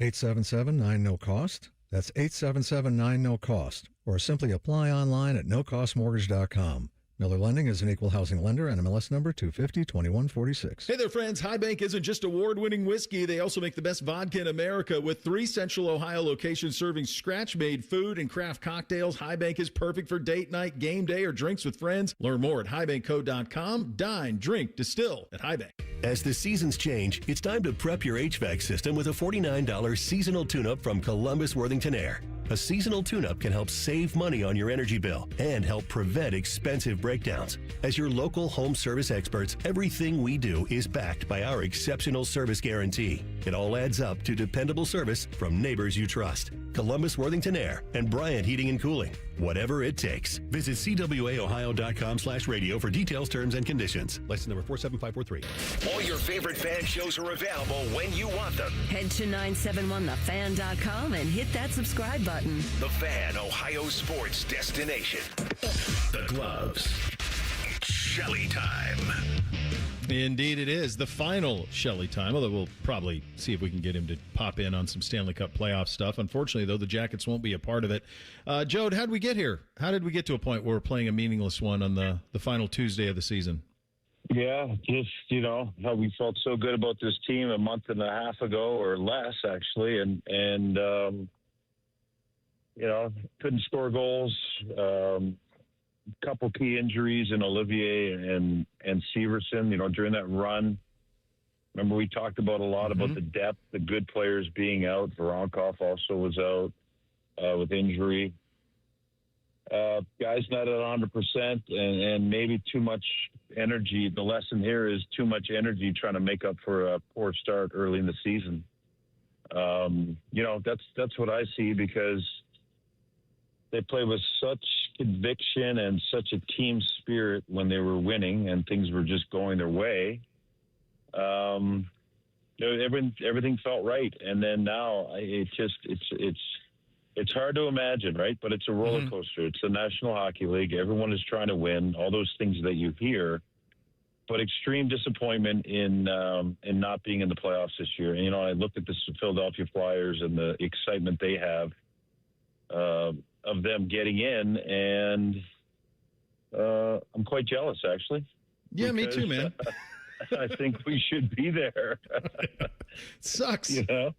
Yeah, it's not great. And everyone's going to end up being very disappointed. And, whoever loses out in this next 10 days, it's going to be the same feeling for them. It's not going to be like, oh, well, we made the playoffs.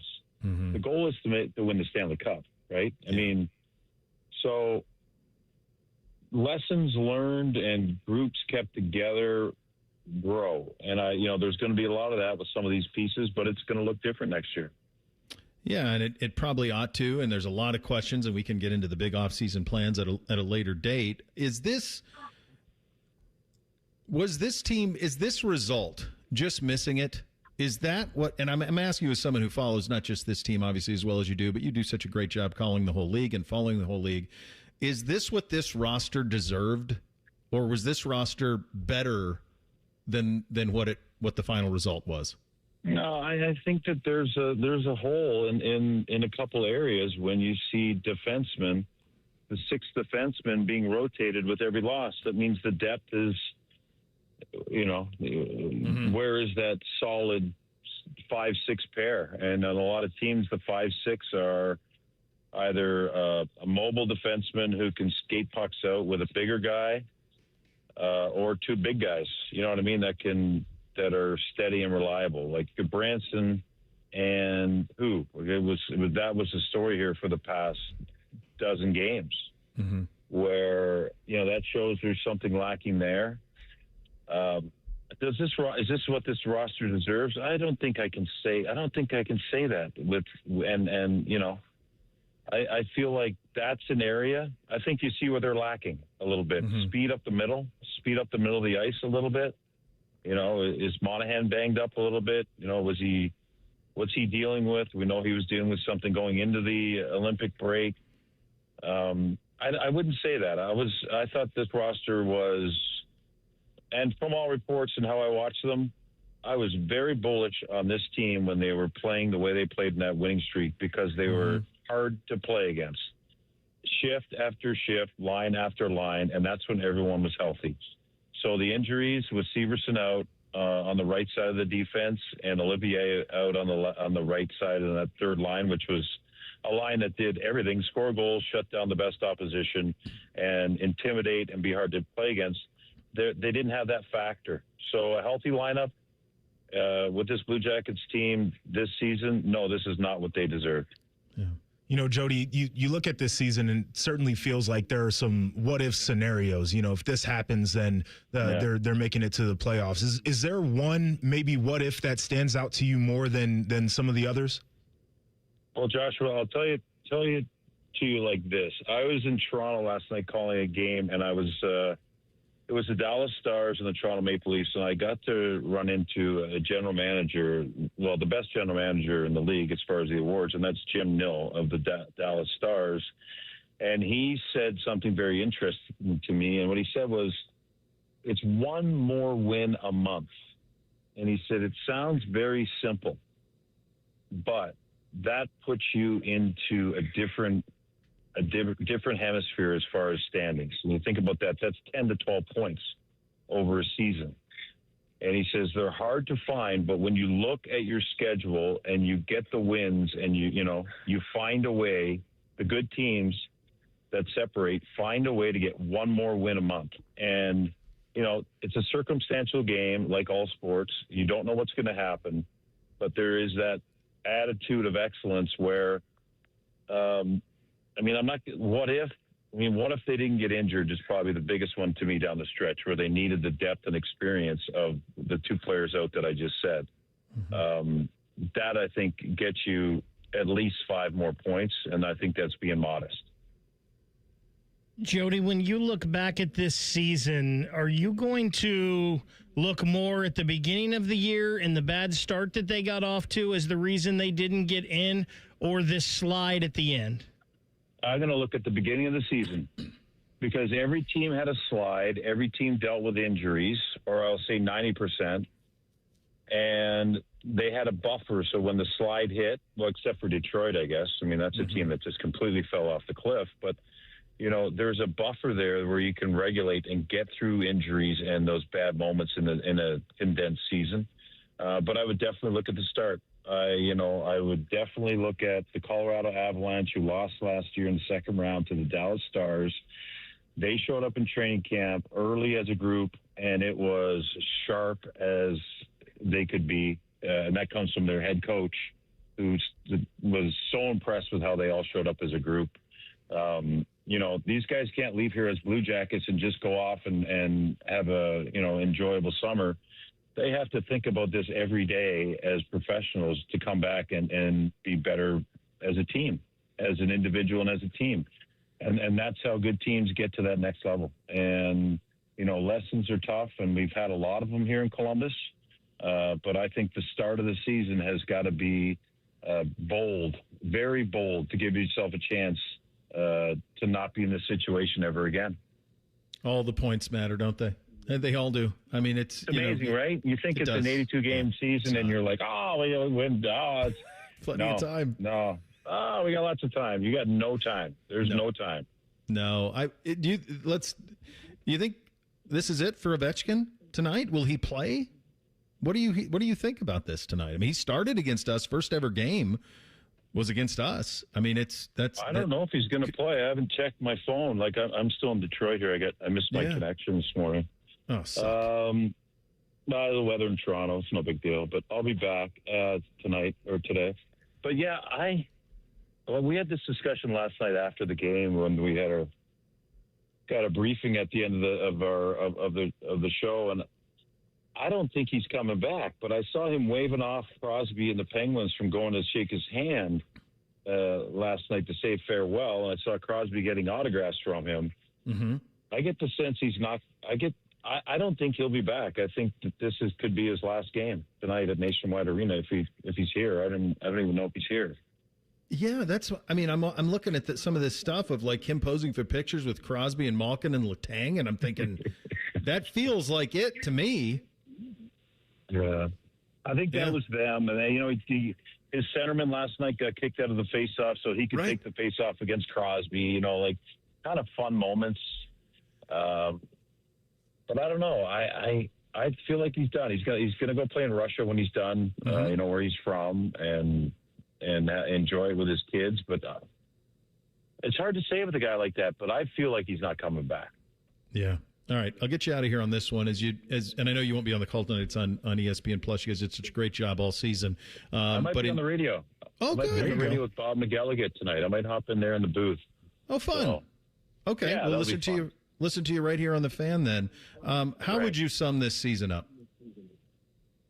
Disappointing would be how the one word I would use. I think that is underachieving and disappointing. I think you're going to hear that a lot tonight after the game. I probably heard it yesterday after that loss and the Flyers winning. But memorable in a sense that don't forget how you feel right now. You know what I mean? You go through an 82-game season to figure out what you are, what success looks like.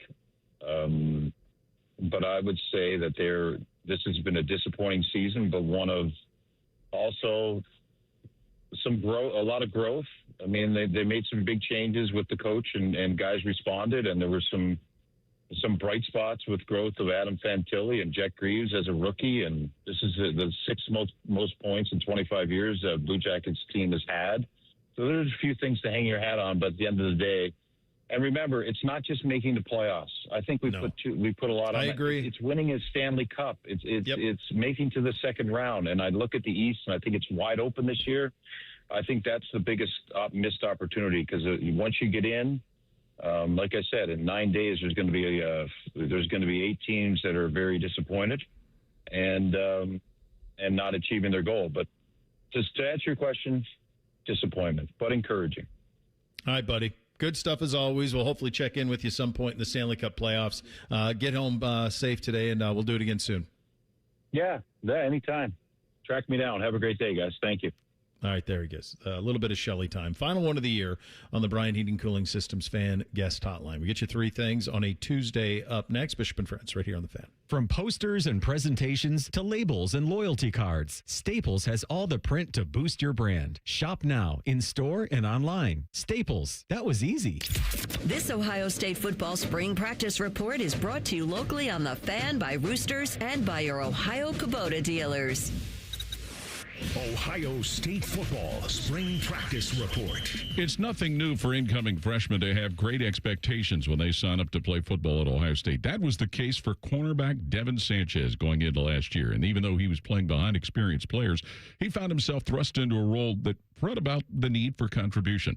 Going into his second season, Sanchez feels like he's a little better prepared now. Last year, I feel like it was heavy. It was on me a lot, to produce. And, I feel like I failed myself and I didn't produce.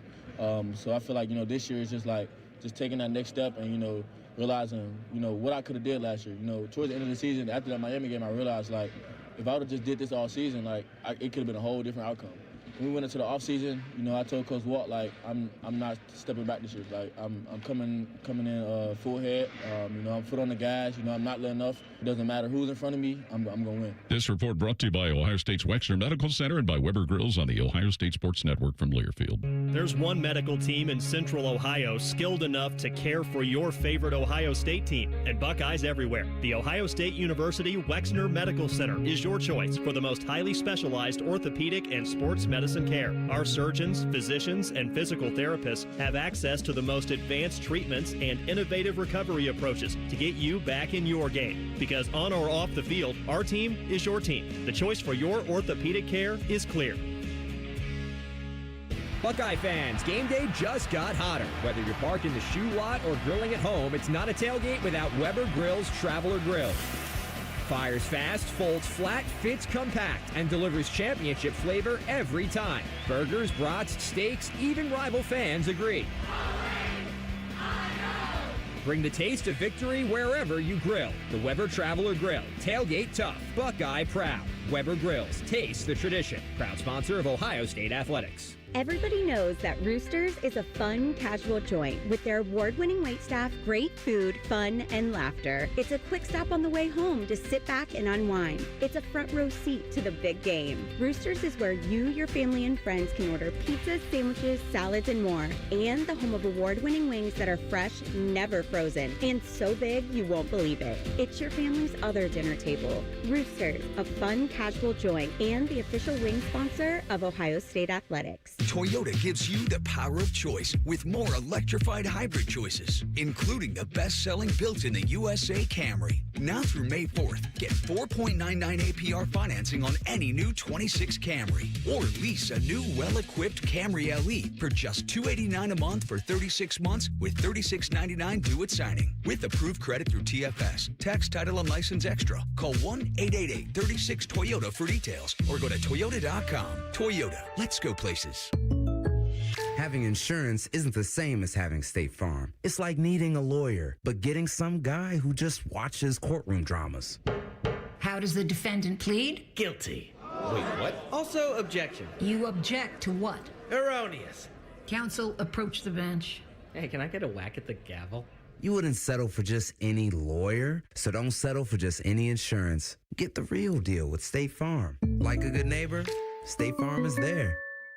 Get in the zone, AutoZone. Annie's first oil change wasn't as hard as she thought because she went to AutoZone, where a friendly AutoZoner helped her find the right oil and save on an oil filter.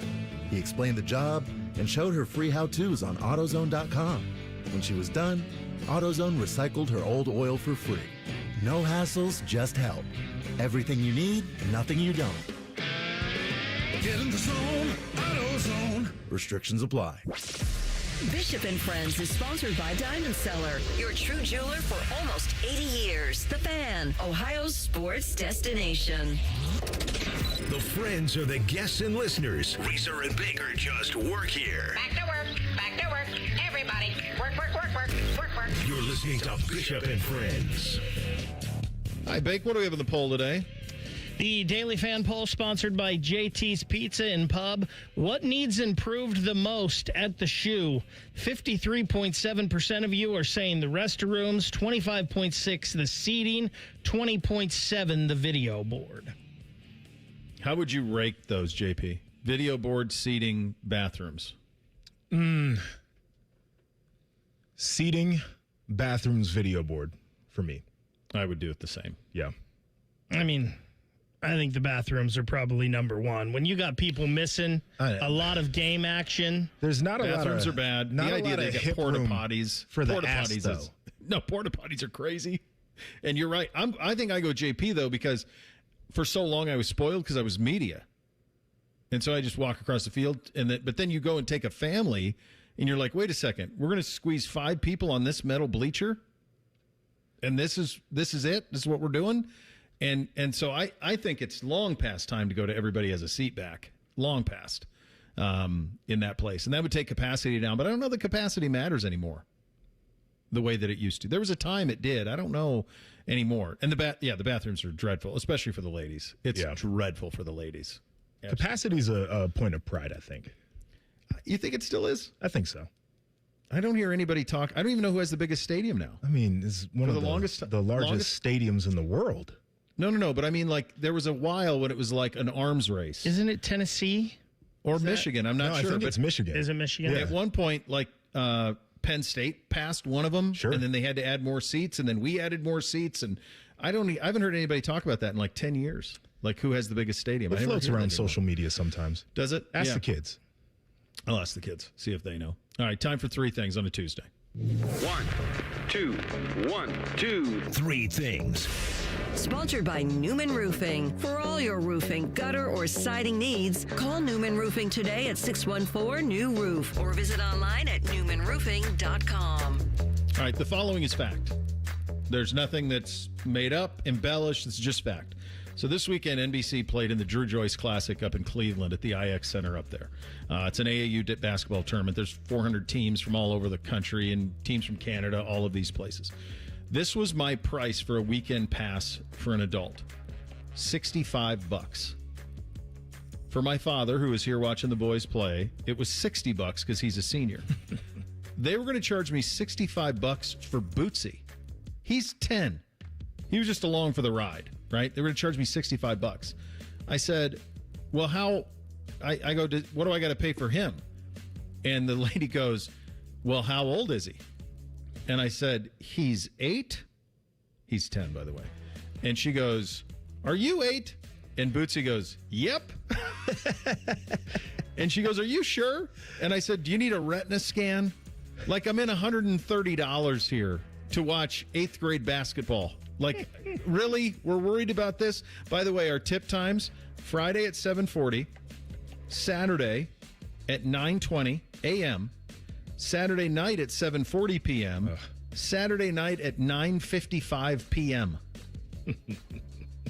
That's AAU basketball, kids. Good job out of Bootsy, by the way. Yeah, great job. Oh, he can lie with the best of them. Good for him. It's the thing I worry about. By the way, as I get older and my son gets older, my daughter, like that crazy. If I ever flame out of media, the racket I'm going to run is youth sports because they are absolutely cleaning up there. My first thing, I mentioned the OSU 4-miler, and it was a good reminder of why I moved back to this city. Seeing 12,000 people out there, and the vast majority of them are rabid Ohio State fans. And the joy that they had, we were high-fiving them as they were crossing the 50-yard line to finish the race inside the stadium. There is not another place in America quite like this. And I think we forget about it sometimes because we're here in the bubble. It doesn't happen like this in other places, and we should appreciate that. Yeah. First thing for me, guys, I got to tell you, this is a bummer tonight. I'm going over to Nationwide because I've been there for most of the year, as many as I could get to. I've been there and watching, and I thought for sure, Bo, that the Flyers were going to lose last night in regulation, and then the Jackets would go out and win tonight, and then we would find out somehow Philly got to overtime in like the last minute, and it would be the ultimate kick to the groin. Well, we got the kick to the groin last night, and I'm really bummed. Like, I'm going over there, but I don't really know how to feel about it right now. This is it was almost like a funeral the other night in the locker room after that game. It's definitely a funeral tonight. Yeah, let's remember, too, like they said if they don't make the postseason, it's a failure. That's their words, not ours. And remember, like at the beginning of the season, I asked Jody, like, give me a parameter, because I said chase the 8 is how I was judging them. I thought they were a chase the 8 team, and Jody thought they could finish second in the Metro. And then he looked like a prophet for a week. For a while, he did. Yeah, and that's not to pick on Jody. I'm just saying, like, this was the minimum requirement was to make the postseason. Right. They failed in that regard. Number 2 for me, I will say this till I'm blue in the face. The lacrosse league we play in for the 3-4s. So Bootsy's a 4. So at this age group, you play 3-4 together. It should be stick check only. I've said that forever. For the longest time it was. Now they allow checking. And this one hits home for me because Bootsy was concussed on Sunday night. He took a shot. It was a cross check. It was illegal. They threw the kid out. Took a cross check underneath the chin and just went flat on his back. And he's got a concussion now, so he's out of school this week, all these other things. And the reality is, not enough people know the sport well enough to teach it safely. And not enough officials know how to officiate it and make it safely. So it turns kind of into football on the small ball field. Man, we just get back to stick check only. There's plenty of time to check when they get older. To do it at this age, it just opens yourself up for all sorts of injury. Those kids are like bobbleheads at that age, so I'm totally there with you. My second thing, kind of to piggyback off of my first one, don't tell too many people how special Columbus is, because it took me damn near an hour to get down here this morning. And I remember a time where it was 30 minutes or less to anywhere you wanted to get in central Ohio. I'm like, where the hell did all of this traffic come from? 23 can be brutal up there, JP. Man, I hopped on 315 and thought I was winning, and I wasn't. Second thing for me, Bo, there was a lot going on this weekend with the Masters and Blue Jackets games, so we got a little behind the 8 ball, but I am glad to say all the numbers are tabulated. Everything is ready to go. We can go plug them into TurboTax today when we get out of the show and get those taxes done with a day to spare. The anxiety I have with the fact that you were starting your taxes on Saturday. Like all weekend, I'm thinking, my God, what is he doing? We're up against it. No time for 3. Joshua was great, buddy. Always enjoy it. Rothman and Ice. AR's locked into this as anyone's going to be. I'm curious what he has to say at the top of his show. That's coming up next. Bishop and Friends right here on The Fan. Bobby Carpenter demands that you watch Morning Juice on YouTube. If you don't, Tito will move into your house.